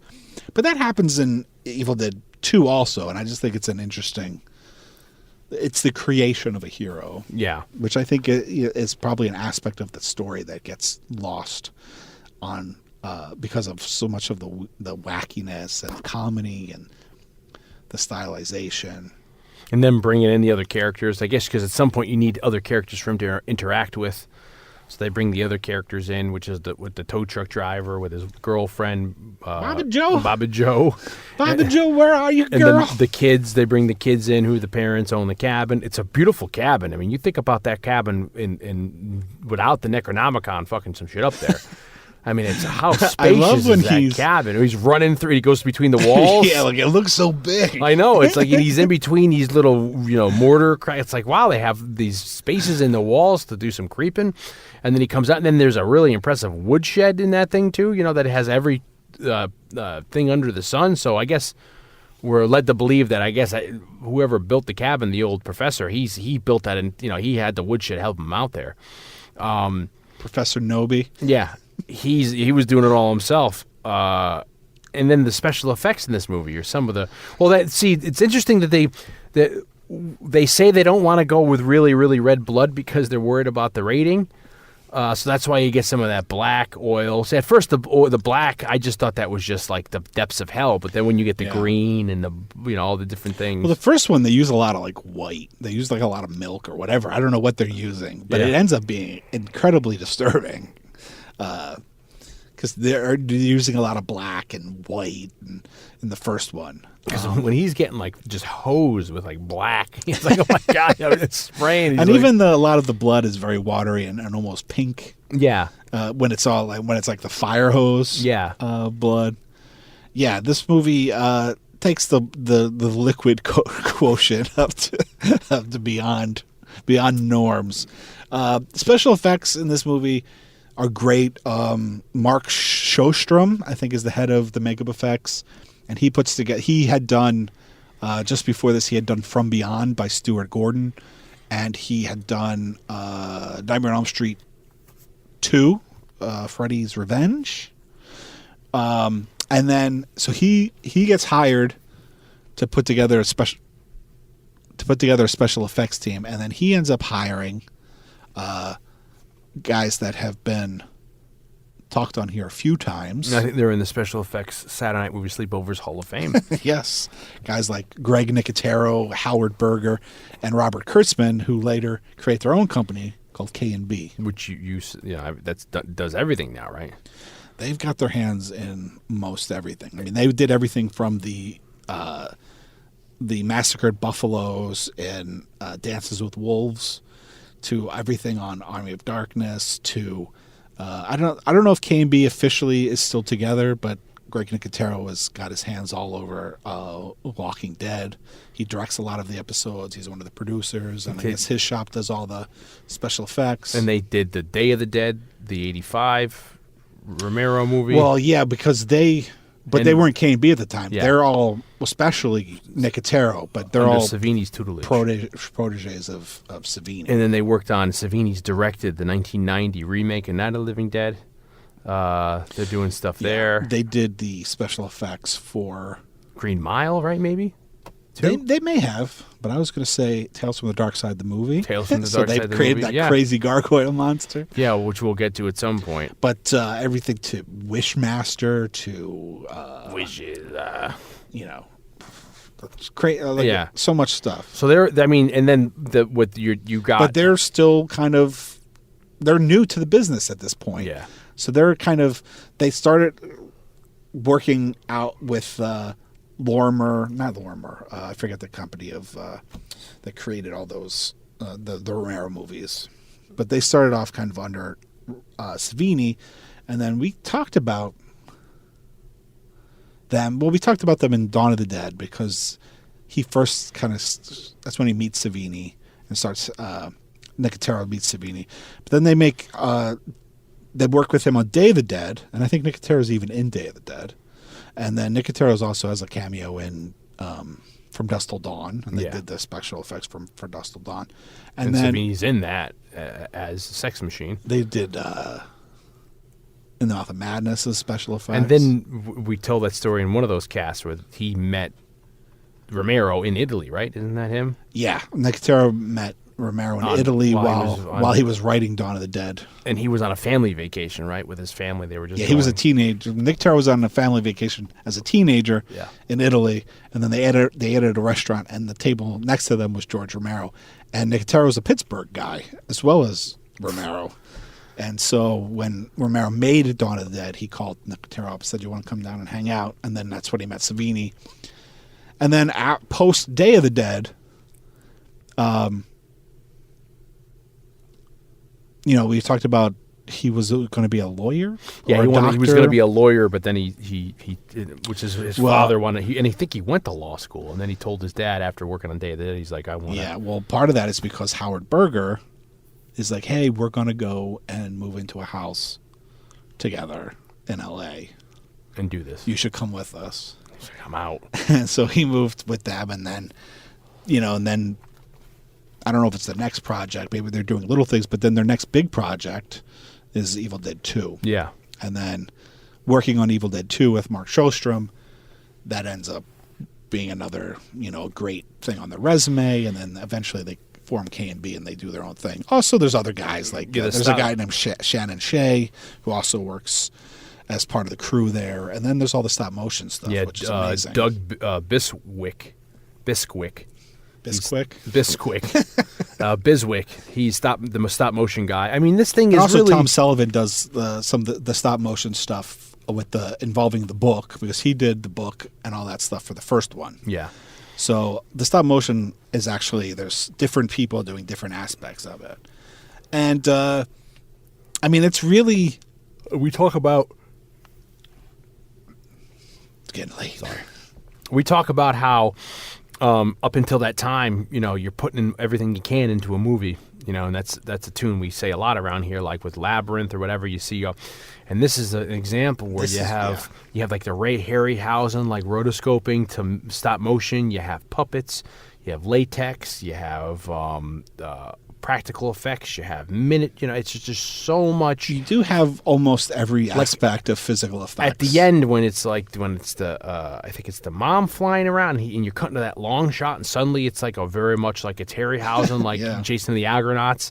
It's like, or at the beginning when she comes up out of the grave and she's dancing. To me, that seems very Tim Burton, Beetlejuice or something like of the early 80s, the stop motion he was doing. It's like, there's all this. It's amazing, you know. Or the fat suit that Ted Raimi, Sam's brother's wearing. Yeah. And plays the possessed Henrietta. Yeah, that's in the. I mean, that's another thing where it's like, they knock out Campbell, and then he gets his ass kicked. They throw him down the stairs, and he's trying, and he's in the basement. They have the tape on, it's like, and she's in the basement. He's like, yeah, I can't do it because I don't overmodulate. But he's like, it's so funny, you know. Yeah. Well, I mean, so many. Like I said, almost every aspect of practical effects are done. I mean, most of, if not all of the exteriors, when they're in the cabin and they're in the shit, and then you cut to the exterior of the cabin, most of the time that's a miniature. Unbelievable. Of the cabin. Yeah. In the woods. Somebody built this little miniature cabin in the woods for the stop motion stuff, but also just for like exteriors of the cabin. Yeah. And then... or like the shots of him, him on that rig where he's flying through the woods, turning around, and they're whacking him with the branches. He's going through that took an entire day. When the force comes, it would be the cut if you were going to, which I did when we were in college. If you were going to cut all the movies together to make one 6-hour long movie or whatever, 5.5 hour long movie, your cut would be from end of Evil Dead. The force goes through the house, hits Ash. That's when the credits would normally start. And then you would cut there to when Ash then gets picked up and thrown, miles, it's spinning around in crazy fast motion. They shot all that stuff at like 2 frames a second. They put Campbell up on this big rig, and Raimi could spin him either clockwise or counterclockwise, and they had to find a mile-long stretch of road that had no turns in it, which they found in South Carolina. The rest of the movie is shot in North Carolina. They had to go to South Carolina to find the stretch of road. And there's a story where one of the crew guys is down below, and he goes up to Campbell before they start. He said, "What'd you have for breakfast today?" And Campbell's like, "Why? Like, what does that matter?" He's like, "Because I'm going to see it soon, because I'm down here." And but Raimi's style causes them to do lots of in-camera effects as well as all those special effects, doing reverse motion or shooting things at weird frame rates or weird, like lens angles, all those weird flattened shots, or with a thing for the lens. I think it's called like a mesmerizer or something, where you get like these skewed, they seem like, even one-dimensional, not two-dimensional shots. And all that stuff is shot at like 1 or 2 frames. There's the part where the monster becomes flesh and comes through the front door, the giant monster, and then Campbell's hair turns white. That's Campbell. They like locked Campbell in to position, and then they animated that one. It was stop motion. Where the flowers die. Yeah, they would spray the flowers with they would take like a torch and like wilt the flowers every couple of frames and paint white on the Campbell's hair. That's all stop motion effects, but with a person and flowers, not like a maquette or whatever. And they also talked about how amazing he would be to be able to act in reverse, because they'd shoot something backwards and then they'd turn around and play it right, so it would, you get the effect you want, like they talked about with the woman, her swallowing that eyeball. That's how you do it. You have it. And also when she gets attacked by the vines, she has to. There's a lot of acting in reverse. Yeah, which is to make all pulling those stuff effects out happen. or pulling it in. It is another one. I'm a broken record on this show every time we do something that has effects, because it's a lost art form in a lot of ways. Things have changed. And these movies, especially from this period, whether it be Labyrinth or Total Recall, this mid to late 80s, early 90s, just before CGI takes hold, it's really a magical time for movies. And it's it's become one of my favorite aspects of the show, which is that we get to revisit these things. And you watch this stuff and you're like, oh crap, like look at the way things were. That's what I was saying before. I wonder if some of that's lost on some people, where they just... don't realize what goes into some of this stuff, the pains of having to do like that guerrilla style filmmaking. Yeah. I mean, there's stuff in this movie that not even just the layman, like there are film fans that will watch Evil Dead 2, including myself, and I'm not taking a position where I'm superior to anybody. That the movie magic element of all the special effects are so good that even though you can spot a lot of it, there's so much stuff that I'm sure is, when she's when the vines are attacking her and there's the close up of her being dragged through the woods, and the vines are going into her face. Obviously, that stuff is backwards. They're pulling out the vines instead of pushing them in. But then she's on a platform, and there's basically a rug underneath her that's just covered with dirt and leaves. Because they're not actually dragging her. She's stationary. They're moving the floor underneath her to make it look like she's moving. She's rolling. There's so many of those kinds of special effects that are done so well that... You don't even realize. That's the idea, is that it's supposed to be seamless. Stuff like that, the stop motion. And some of the stuff where you see like him fighting himself, you could tell it's shot maybe a different frame rate because it's, but it's just for the majority, or him... just the cinematography is amazing, the shots they're able to get. Which is also an interesting aspect of it, because they started out with all the night exteriors. And apparently the DP, who I don't remember his name, and a lot of the crew ended up being kind of very defiant. And they would question Raimi a lot and be like, well, why do you want to do it that way? Or we shouldn't do it that way, you should do it this way. And so they shot a lot of these night exteriors. And then finally, over a weekend, Raimi fired a third of the crew and said, like, look, I can't make my movie this way. This is the way I want it. This is the way it's got to be done. Fires a bunch of the crew, and then hires Peter Deming, who comes on and has to jump right into it. The production's moving. They fires everybody on Saturday. Monday, Peter Deming comes in and takes over as cinematography.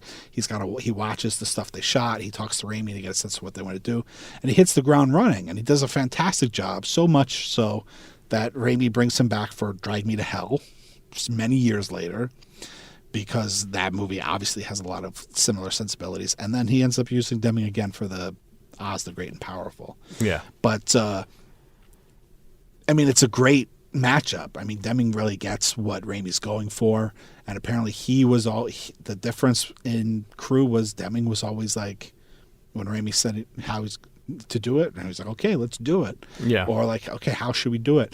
And that's the other aspect of Raimi, is not just the artist. Apparently Raimi is very knowledgeable about lenses and camera speeds, and he would apparently even write a lot of this stuff into the script so that everybody who's on the crew and the special effects guys know how things were. He was expecting to do things like, oh, he's going to shoot this in reverse.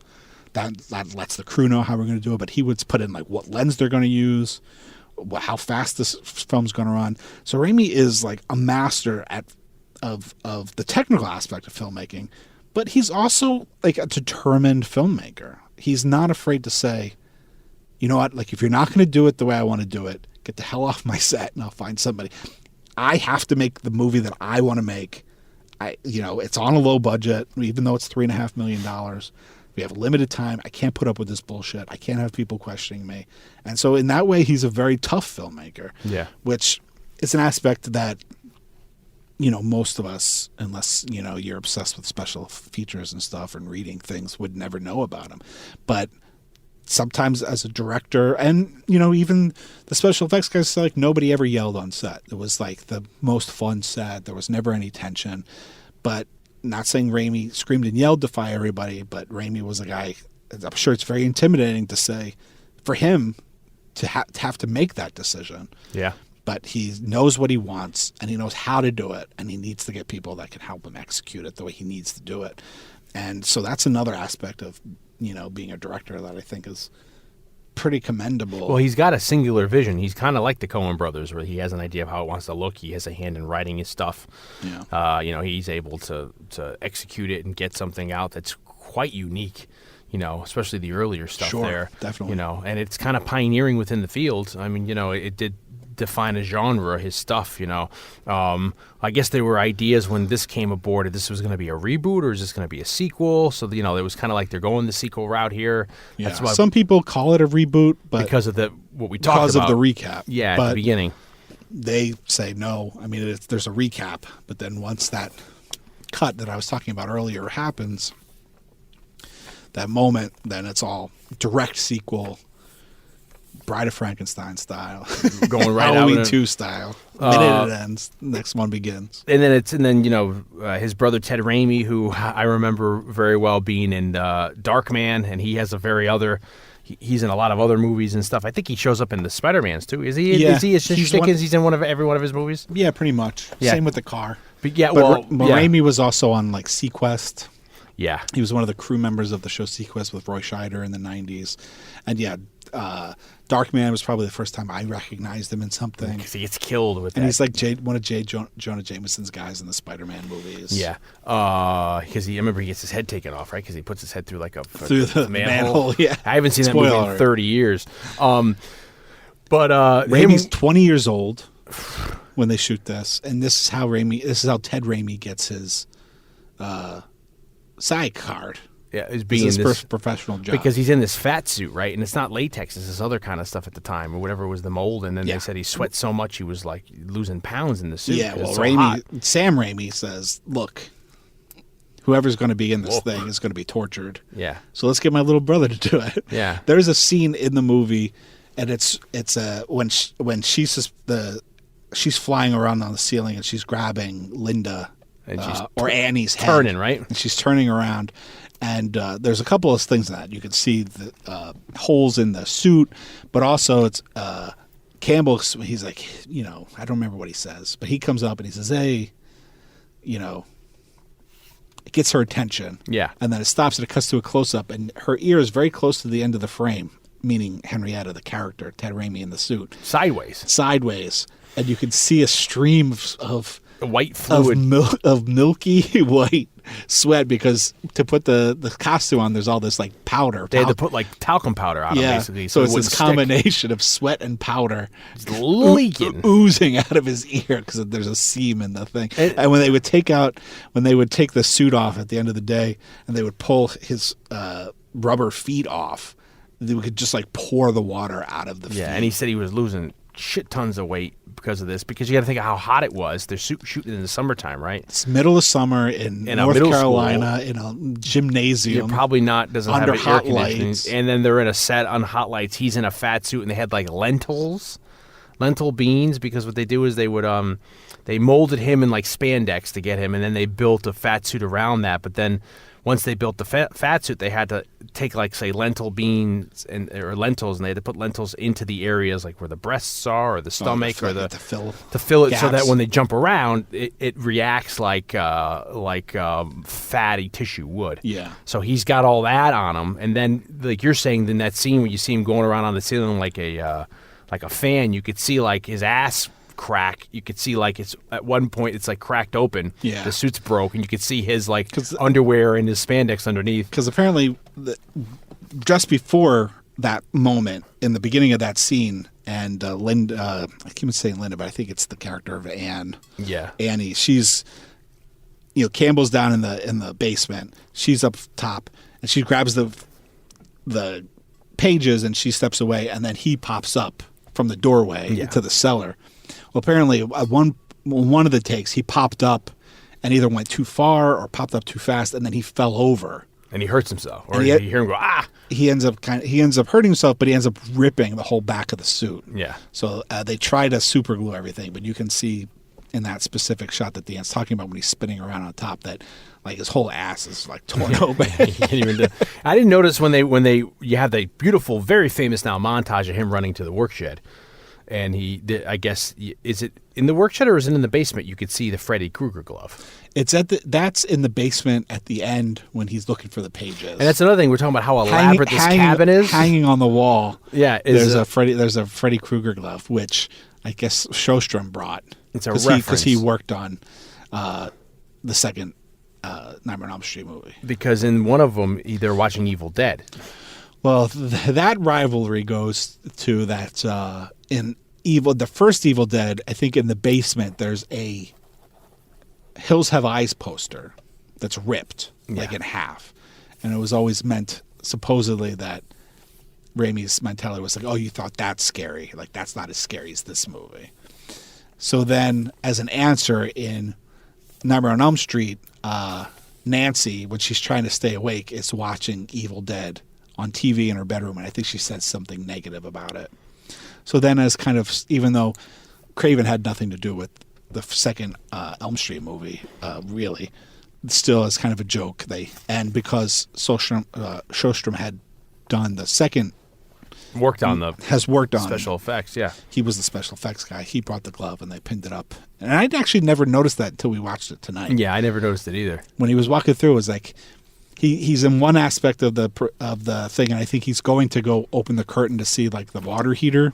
Yeah, and when he walks through that doorway, as he's approaching that doorway, there's the glove. See it up there, and it's such an elaborate cellar. I guess you have so much room down there, and you think of like Jesus, everything that's built down and all that. But when he goes into that tool shed, it's like, and then he's doing that whole montage where he ends up with the groovy. It's so legendary now. And Raimi's montages are legendary. Yeah, nobody does. And that's the Foley, the sounds, the sound design. The sound has everything to do with it. He either punching in with a snap zoom, or movement, or just the rhythm of the shots in the cutting room. Yeah, it's a patented Raimi thing. Yeah, and it's funny the character relationships, because Ash goes there with his girlfriend. His girlfriend's quickly killed by his own hand. Unfortunately, he puts it away. Then later on, he's suffering. And then he has the double barrel shotgun. He shoots. He thinks he's trying to go after the demons, but it's the other people arriving. They knock the crap out of him, and then they throw him in the basement to lock him up because they think he's a lunatic. And then finally, they realize, because of the possession with the thing in the basement, that he's not a lunatic. They let him free, and then by the end of it, he's like almost like comforting her. They're like hugging and stuff because of this traumatizing incident they go to. It's a journey. It is very much. Not only is he, has to rise to the occasion, but they form a relationship through this dramatic event. Now, what you were talking about too is, I guess, you taught that to me years before, that Raimi always puts the same car. It's a 1973 Oldsmobile Delta 88, and I think it's not a station wagon. I think, right? I think it's just a sedan, a 4-door sedan, because it's in Spider-Man. It's not a station wagon. No. Yeah, but it's that same color. It's the same. It's a 73 Olds. It's and you see it. It's in the first Evil Dead. It's in the second Evil Dead. I think he calls it the classic. Yeah. But it was his car, I guess. I don't know if it was his parents' car or his car as a teenager when he got his license or whatever. And so it's in Spider-Man. Isn't the uncle driving it in Spider-Man? Yeah, it's the car that Uncle Ben drives.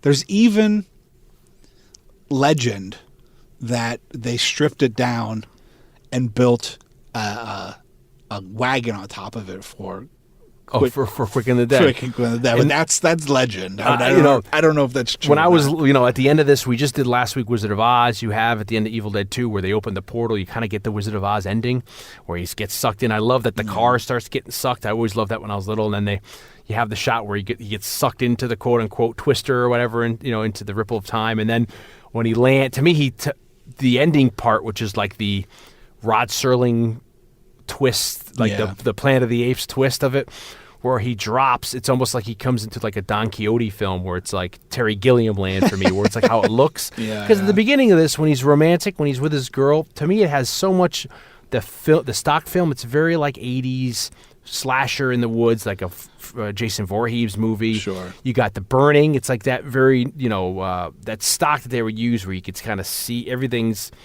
you could see like the emulsion and stuff like that. A lot of grain. Yeah, and then by the end of it, you have that kind of like despair. It almost looks like they're in that. I keep bringing Beetlejuice up, but that desert world where it's very different. And to me, it looks like they're not even in the country anymore. They're like, they're not supposed to be. But it's like, there's very much like a Terry Gilliam where you see I always love the Carl Lands, and he's there. And then it's been so many years since I've seen Army of Darkness. Does the car play a part at all? Do they drag it back in? Yeah, I forget. They end up when they capture him, they end up taking the car to the castle in Army of Darkness, and at the end, he customizes it. He makes the death coaster out of it. Yeah. Okay. He ends up making like a thing out of it, but also he goes into the trunk to get things to make his hand, or I don't know. At some point, he goes into the trunk. And he has like a chemistry book, which is how they make the gunpowder. Oh yeah. To give him extra shells. And there's an issue of Fangoria in the trunk as well. But so the Olds is in all those movies. It's also at the beginning of the remake of Evil Dead. Yeah, she's like smoking cigarettes, sitting on the hood or something. It's like dilapidated next to the cabin because they produced the remake of Evil Dead. And I remember isn't Ash in at the end of it? There's a little cameo. Yeah, at the very end. And then. What's the legend of here with that there's one of these things? You've always told me famously the legend of the Army of Darkness stuff. And I've seen that was one of the bootlegs you and I got at one of those earlier conventions of a longer cut of Army of Darkness. Cuts of Army of Darkness. There was TV cuts with the little guys running around, or at the end he slept too long and all that kind of stuff. But then this movie too, which I didn't know, I guess there are other cuts that people would see that they were TV cuts, or there's stuff that they shot which doesn't exist anymore of him as possessed Ash eating squirrels and all that kind of stuff. There's definitely stuff that they shot that's not in the movie. Like there's much more to him. Dismembering Ed, the blonde guy who becomes a Deadite. I don't know too much about the different cuts. That's an aspect of it. I don't think I've ever seen this on commercial television. Yeah, they've talked about that they had not alternative scenes, but maybe like longer heads or tails of scenes, or there's deleted scenes and stuff like that were, like you said, were the Army of Darkness, you'd know. Yeah, I mean, I noticed just because the Army of Darkness used to get played on television a lot when we were in college, like on Sci-Fi or something, and so that was commercial television. And then I was watching it, and I just remember I was watching it one time and with a friend of ours, and it was a scene that we had never seen before, and I thought, what is this movie? And he's like, it's Army of Darkness. And then you're like, the heck you say? And then no, but he said it as a joke. Oh. And then it ended up being Army of Darkness. Like, holy shit, like, well, what is this? Yeah. And then we sat there and we watched it in Josh Nasugi's apartment. Oh, R.I.P. Josh Nasugi. The late Josh Nasugi. And then that was the this is something I bring up in our podcast on Night of the Creeps, because that's the idea of back in the day. They don't care about it now, but back in the day they would look for to pad out the time. If you had to fit an hour and a half movie in 2 hours or whatever, you didn't have enough commercials, they would add in different cuts or that's longer takes. That's why there's alternate footage for Halloween. Yeah, and they shoot when they're shooting Halloween 2, they shoot extra scenes for Halloween. For the television version. Yeah, or there's like Night of the Creeps has an alternate ending that that shows up in the TV version. Because when I was little, I knew the alternate ending. I didn't know the theatrical cut ending. So when I saw that on video, I was like, this is not the ending I know and love. But Army of Darkness has the theatrical cut, which is like 80 minutes. Yep. It has the director's cut, which has some of the stuff restored. And then there's the television cut, which has a lot of different stuff, even different than the director's cut. Yeah. Which the director's cut has the alternate ending. Yeah. But there's a whole bunch of other stuff going on. Yeah. In Army of Darkness. I don't know too much about the Evil Dead 2. Yeah, well, evidently they shot stuff which isn't available anymore, but then some of that Greg Nicotero home movies, or his home movies are the only stuff that survives footage of like him eating that squirrel. Yeah. As the possessed Ash. Because I guess they did a lot more of him as the possessed Ash, walking around and doing stuff. Let's see, what else? In terms of impact, of course, we said Army of Darkness comes out. Now, do you remember? And it has the twist. It has the unsettling, almost the Empire Strikes Back kind of end, where it's like it's not really ending the movie; it's beginning another saga, which is neither good nor bad. You're like, oh my god, there's got to be a. There was a moment when we watched it tonight. and that ending happened, I was like, I so want to just roll right into Army Dog. I know. I was like, babe, we have a podcast We have to record. You're like, we did 2 sequels last week. We're going to do it this week. Let's see. Book of the Dead. Swallow Your Soul. All these lines as well. Well, do you remember... Dead by Dawn. Do you remember the cartoon, which was a CGI cartoon called Reboot?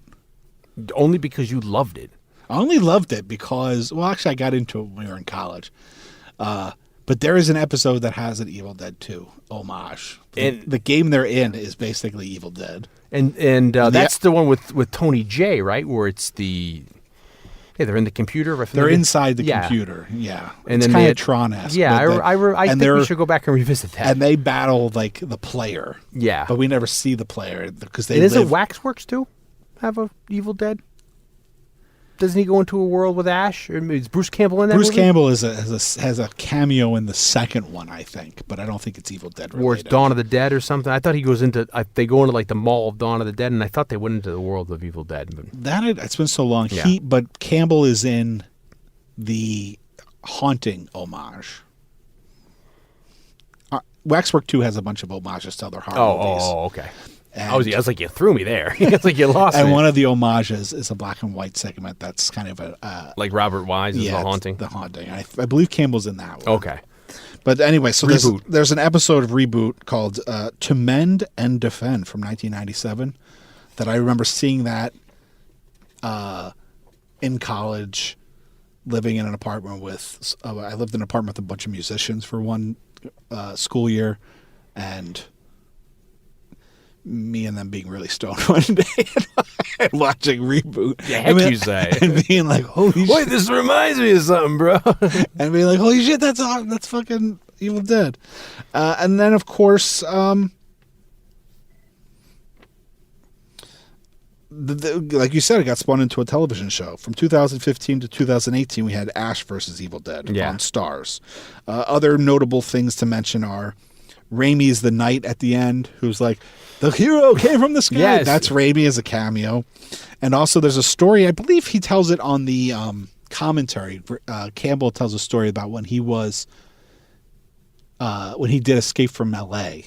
with John Carpenter and Kurt Russell. Oh, this is a famous story. Yeah. And I don't know how truthful it is, but it's of legend, so it must be true, right? Because it sounds silly. I think Campbell tells them in the comment, because I think the commentary for Evil Dead 2 is Campbell, Raimi, Nicotero, and Scott Spiegel, I think. And Raimi tells Campbell relays the story that... Because Campbell has a very quick cameo on Escape from L.A. But an awesome and memorable cameo. Yeah, it's freaky. I've only seen that movie once, but he's a crazy plastic surgeon, and they're going to take in...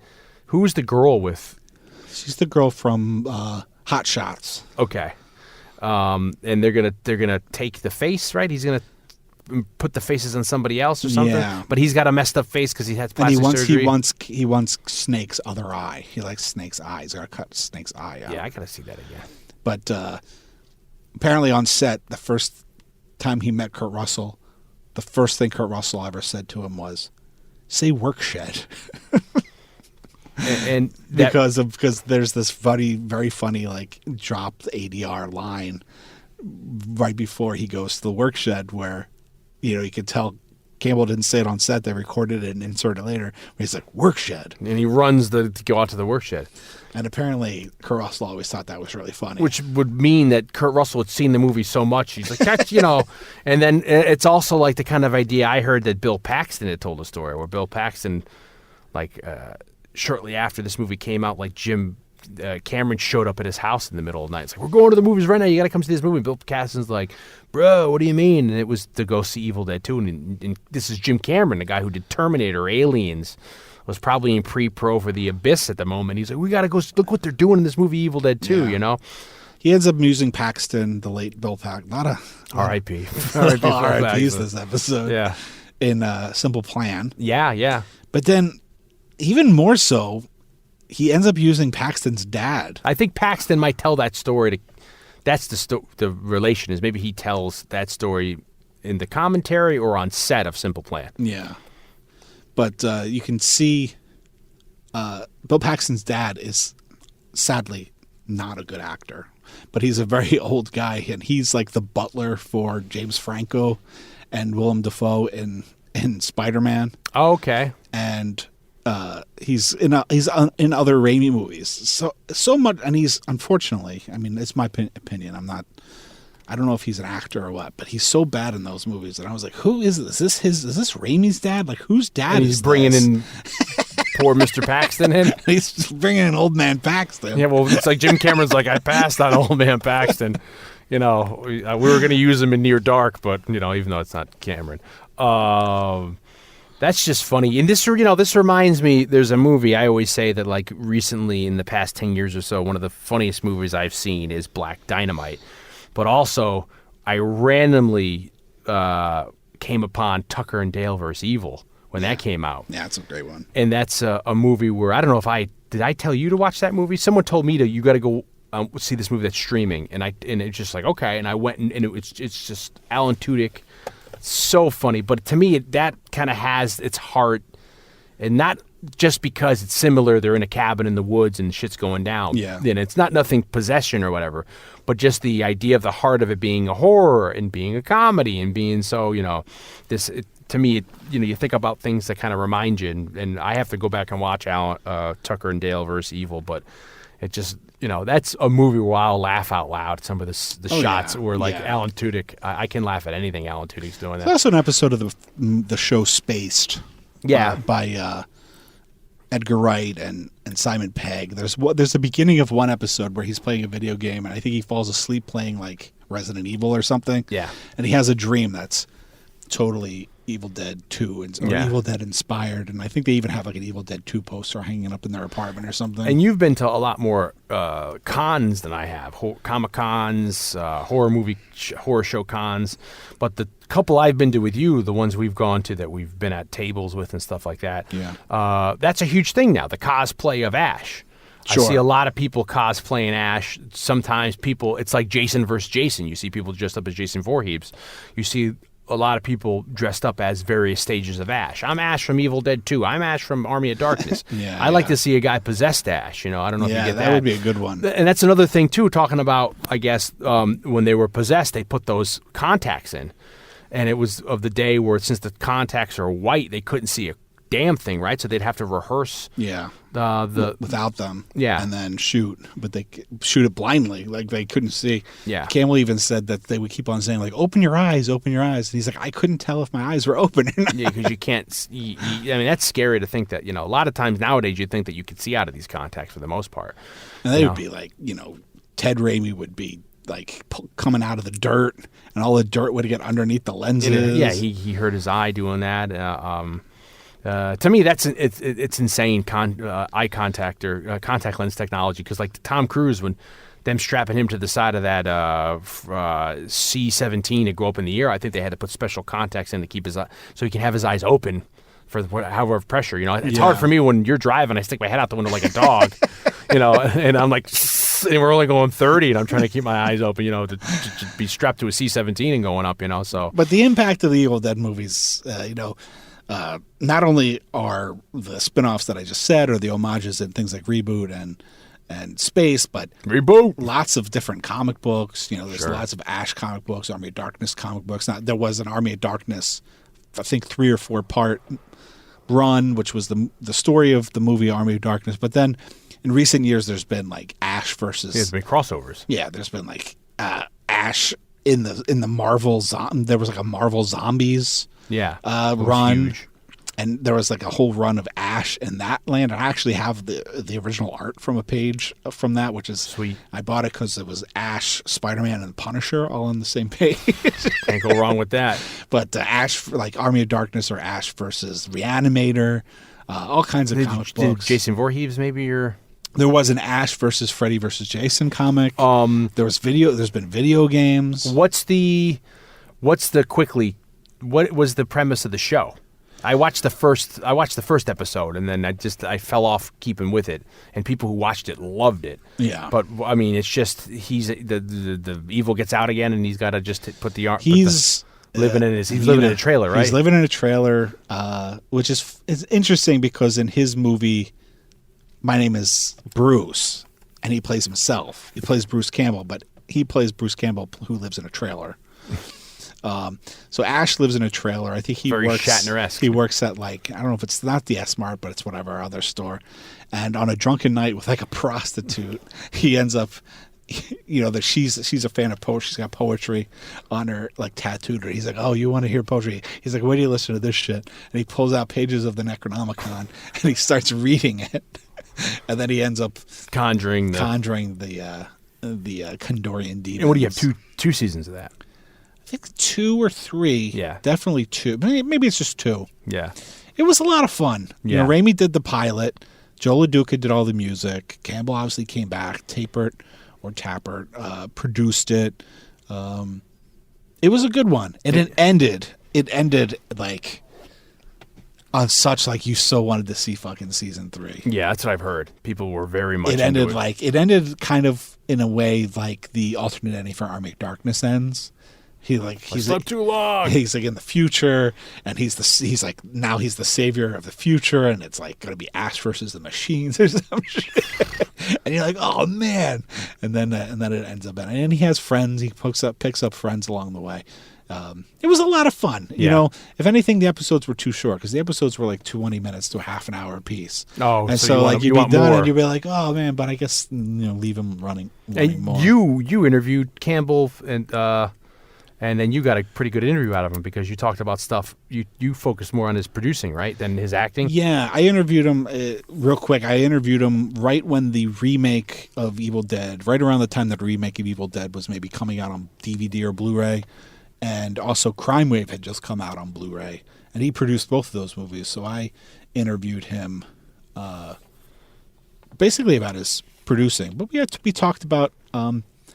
that's when he broke. It was breaking news that nobody picked up on, but he told me that he was writing a sequel to his autobiography, which is now out, which I think is called Hail to the King. And Bubba Hotep. We like that. and we also talked about the possibility of, this was before the show came out, and he was talking about how they were planning on doing something Evil Dead related. And at the time they were going to write a movie, but then that movie eventually became the television show. And you'd only done only supposed to have like a half hour with him. He said he would give me 20 minutes, and you ended up like all day, right? We talked for about an hour. Yeah, that's awful. Nice. I just kept going. He seemed like he was having a good time. I think he was expecting it to be the same old interview. Yeah, which is fine. But I think he seemed way more engaged. That's our motto here, Blake. And when he's interviewing, when I meet people at work, I just try to get them with that thing that they never heard of before. And it ended up being a really interesting and fun interview. Did we? I know part of it is on. On our old site, Podwits. Yeah. Yeah, we can we could put a link here, and then I don't know if we I should post the whole, because that was actually split up onto 2 sites, Podwits and DreadCentral. Yeah. .com. We'll post the whole thing on maybe we'll post it all on Saturday Night Movie Sleepovers. Yeah, I don't know if I'll get it done by the time sure. this post, but at some point I should. Yeah, we'll put links in. And then we remember when we were in college, we were trying to get him to come to do a colloquium, and we actually got into contact with his manager, but he was looking to get like hotel fare and normal stuff. Yeah. His flight and his hotel fare, and then like the we went to a state school. Yeah, and they're like, whoa, that's too much money. But it was nice that we had like his contact, and isn't that how you randomly got back in contact with him? Yeah, because I used that email address, and he was like, "Hey," and then after we did Mind Warp, I feel like a listener contacted us and told us a fucking amazing story. It's not our story to tell. Yeah, we can't tell the story. But there's a listener out there that has an amazing story about Bruce Campbell. Yeah, and we'd love to. We would love to rehash it for you. But if we ever want to prank call Bruce Campbell, I think his cell phone number is still in my phone from when I did the interview. That'd be great. Hello, we're on air. And this ends up being released on my birthday, March the 13th, 1987, which I remember well because that birthday I got some Bill Cosby cassette tapes, and then that night after my little party, The Fly was premiering on maybe the Movie Channel, and that's the first and only time I watched Cronenberg's The Fly. scared the poopies out of me. Yeah. And that's all on March the 13th, 1987. So same night as this. Same night as this, yeah. And it ended up getting good reviews and stuff like that. Even freaking Ebert's giving it great reviews and stuff like that. It ended up doing well, and it had, it's on crazy lists. It's number 19 in the top 50 cult films. It's number 34 on the 50th funniest films of all time. It's 49th on the 500th greatest films of all time. And, I remember it coming out on VHS, DVD. God bless, like you said, Anchor Bay at the day, putting all this stuff out. Maybe it was a writer for Playboy, put it as like number 15 on the greatest sequels of all time. Yes. And since this is the summer of sequels. Yeah, he listed it as number 12 on the list. Even better than I thought it was. 15 sequels that are way better than the originals. And it's a 2016 Playboy article, because we only read Playboy for the articles. I feel like we could talk hours about the style of Bruce Campbell. There's a lot more than we could go into. But of all this. There's only so many hours in the night. in the sleepover before our parents get annoyed. Hopefully we put enough into Wet Your Whistle. Yeah, in there about the fake Shemp and all the other different great stuff about our obsession with the Evil Dead. We are in the summer of sequels. We've got a great sequel coming next week. That's going to be a fun one. Fun for us anyway. Yeah, a very controversial sequel. Controversial. I don't know how fun it's going to be for everybody else. I think we're going to find I think it's going to find its audience. We're going to have a lot of people coming out. We also did RoboCop 2 this summer. We did do RoboCop 2 summer. That was another one of these. Speaking of controversial sequels. Yeah, of all different people who talk about sequels. We can't give too much here because people are going to maybe guess it. Because there's some people out there that are really good at it. Yeah, and I feel like there's some people who've already maybe have tried to guess. Even us just saying this somebody might have guessed. I've already known, but there's some people out there who've already kind of guessed it, or they're like, "Are you doing this movie?" We're like, "No." So it'll be fun next week. It'll get us into a niche, which is fun. And I want to thank everybody who took the time to vote for the podcast awards for us. Yeah. We'll find out, I think, in a week or so from when this drops. Yeah, we don't know whether if it was effective or not, but we do appreciate everyone who was able to take the time and do that for us. Yeah, we don't know right now of this recording what the results are, so we're sitting here with bated breath. You can always find us on Facebook, on Instagram, we're on Twitter. You can like our stuff. Please, if you have social media, if you have, I'm going to make a sincere, heartfelt plea. Please. I'm trying to shop us around for possible sponsorship, and quite frankly, it's a little embarrassing that our social media is so low. No, because I keep deleting people. I block people every time Blake gets on. Why are we getting so every day we're going lower? It's because I'm blocking people. So if you happen to have social media, just whether it's Twitter, Instagram, or Facebook, especially Instagram and Twitter, go like us. If you don't want to hear what we have to say, put us on mute. Yeah, just unfollow us. Unwatch us or unfollow us, but keep our friends. You can mute it, but keep us. Yeah, because there's people who have thousands of friends, and we're like, how the hell we're doing we're getting the word on the street. But we're trying to seem like a real show here, because we are a real show with a great audience. Yeah. But for some reason, our social media is not that great. Yeah, and people think when we ask them about stuff, they're like, well, who are you? You've got 100 listeners. And we're like, no, we have more listeners, we think. We have more listeners than a lot of the shows that have 10,000 followers on Twitter. That get to go do colloquiums and Q&As and stuff. You can check us out on clnsmedia.com. clnsmedia.com. They're a great little site that we're partnered with. They're out of the Boston area, and they have a lot of Boston-centric stuff, a lot of sports stuff. But also a ton of podcasts. Yeah. If you go on the site, they seem sports-centric, but they have a lot of podcasts varied in subject. Stuff. So you check it from 80s to movies to politics to us to weed. Yeah, all kinds of stuff. So CLNS Media, check them out. We'd like to thank our sponsor this week as well. You can always check us out. We're on iTunes. We're now on iHeartRadio, which is huge. We're on Stitcher. We're on Player FM, a whole bunch of stuff. Blake, what do you have going on? Still doing Cuts from the Crypt. We're coming up, Halloween's just a couple. I only do one episode a month. Sure, it's hard. Before you know, it'll be Halloween. Yeah, 2 episodes from now, Blake's in the Halloween season. So check me out. That's at the Damn Fine Network. Of course, you can check out the back episodes of Scored to Death, the podcast. Hopefully, I'll have new episodes up there at some point. I'm in the middle of working on a book, so it's tough for me to do that. I've been doing a lot of freelance writing, so as that stuff starts to get released, I'll make those announcements. And of course, you can check out my book, Scored to Death, Conversations with Some of Horror's Greatest Composers, on Amazon, from other book retailers, or from me directly at scoredtodeath.com. Get yourself a nice autographed copy of Scored to Death at scoredtodeath.com. I've got my book out, Blood in the Streets. That's available Amazon, Barnes & Noble, wherever you get your books. You can get a paperback. You can get an audiobook. You can get an ebook if you guys like 70s movies, if you like cop movies, if you like crime movies, if you like historical fiction. That might be right up your alley. So check that out, please. We always like to say, if you want to support your local podcaster, please buy our books. That really helps us. And we'll be back very soon in 2 weeks with another sequel, because we're wrapping up. We only got about 2 or 3 left. I know. And we're already right now we're hot tabbing, because the last one, which is going to be our anniversary, we're already making hot changes. We don't know what's going on now. So we had planned on something, but now we're talking about maybe doing something else. So you'll know that before we do, because we'll have it out by then. But we love to hear from you. So check us out. Do everything. And I'm not making any sense anymore because I'm delirious. So until next time, later.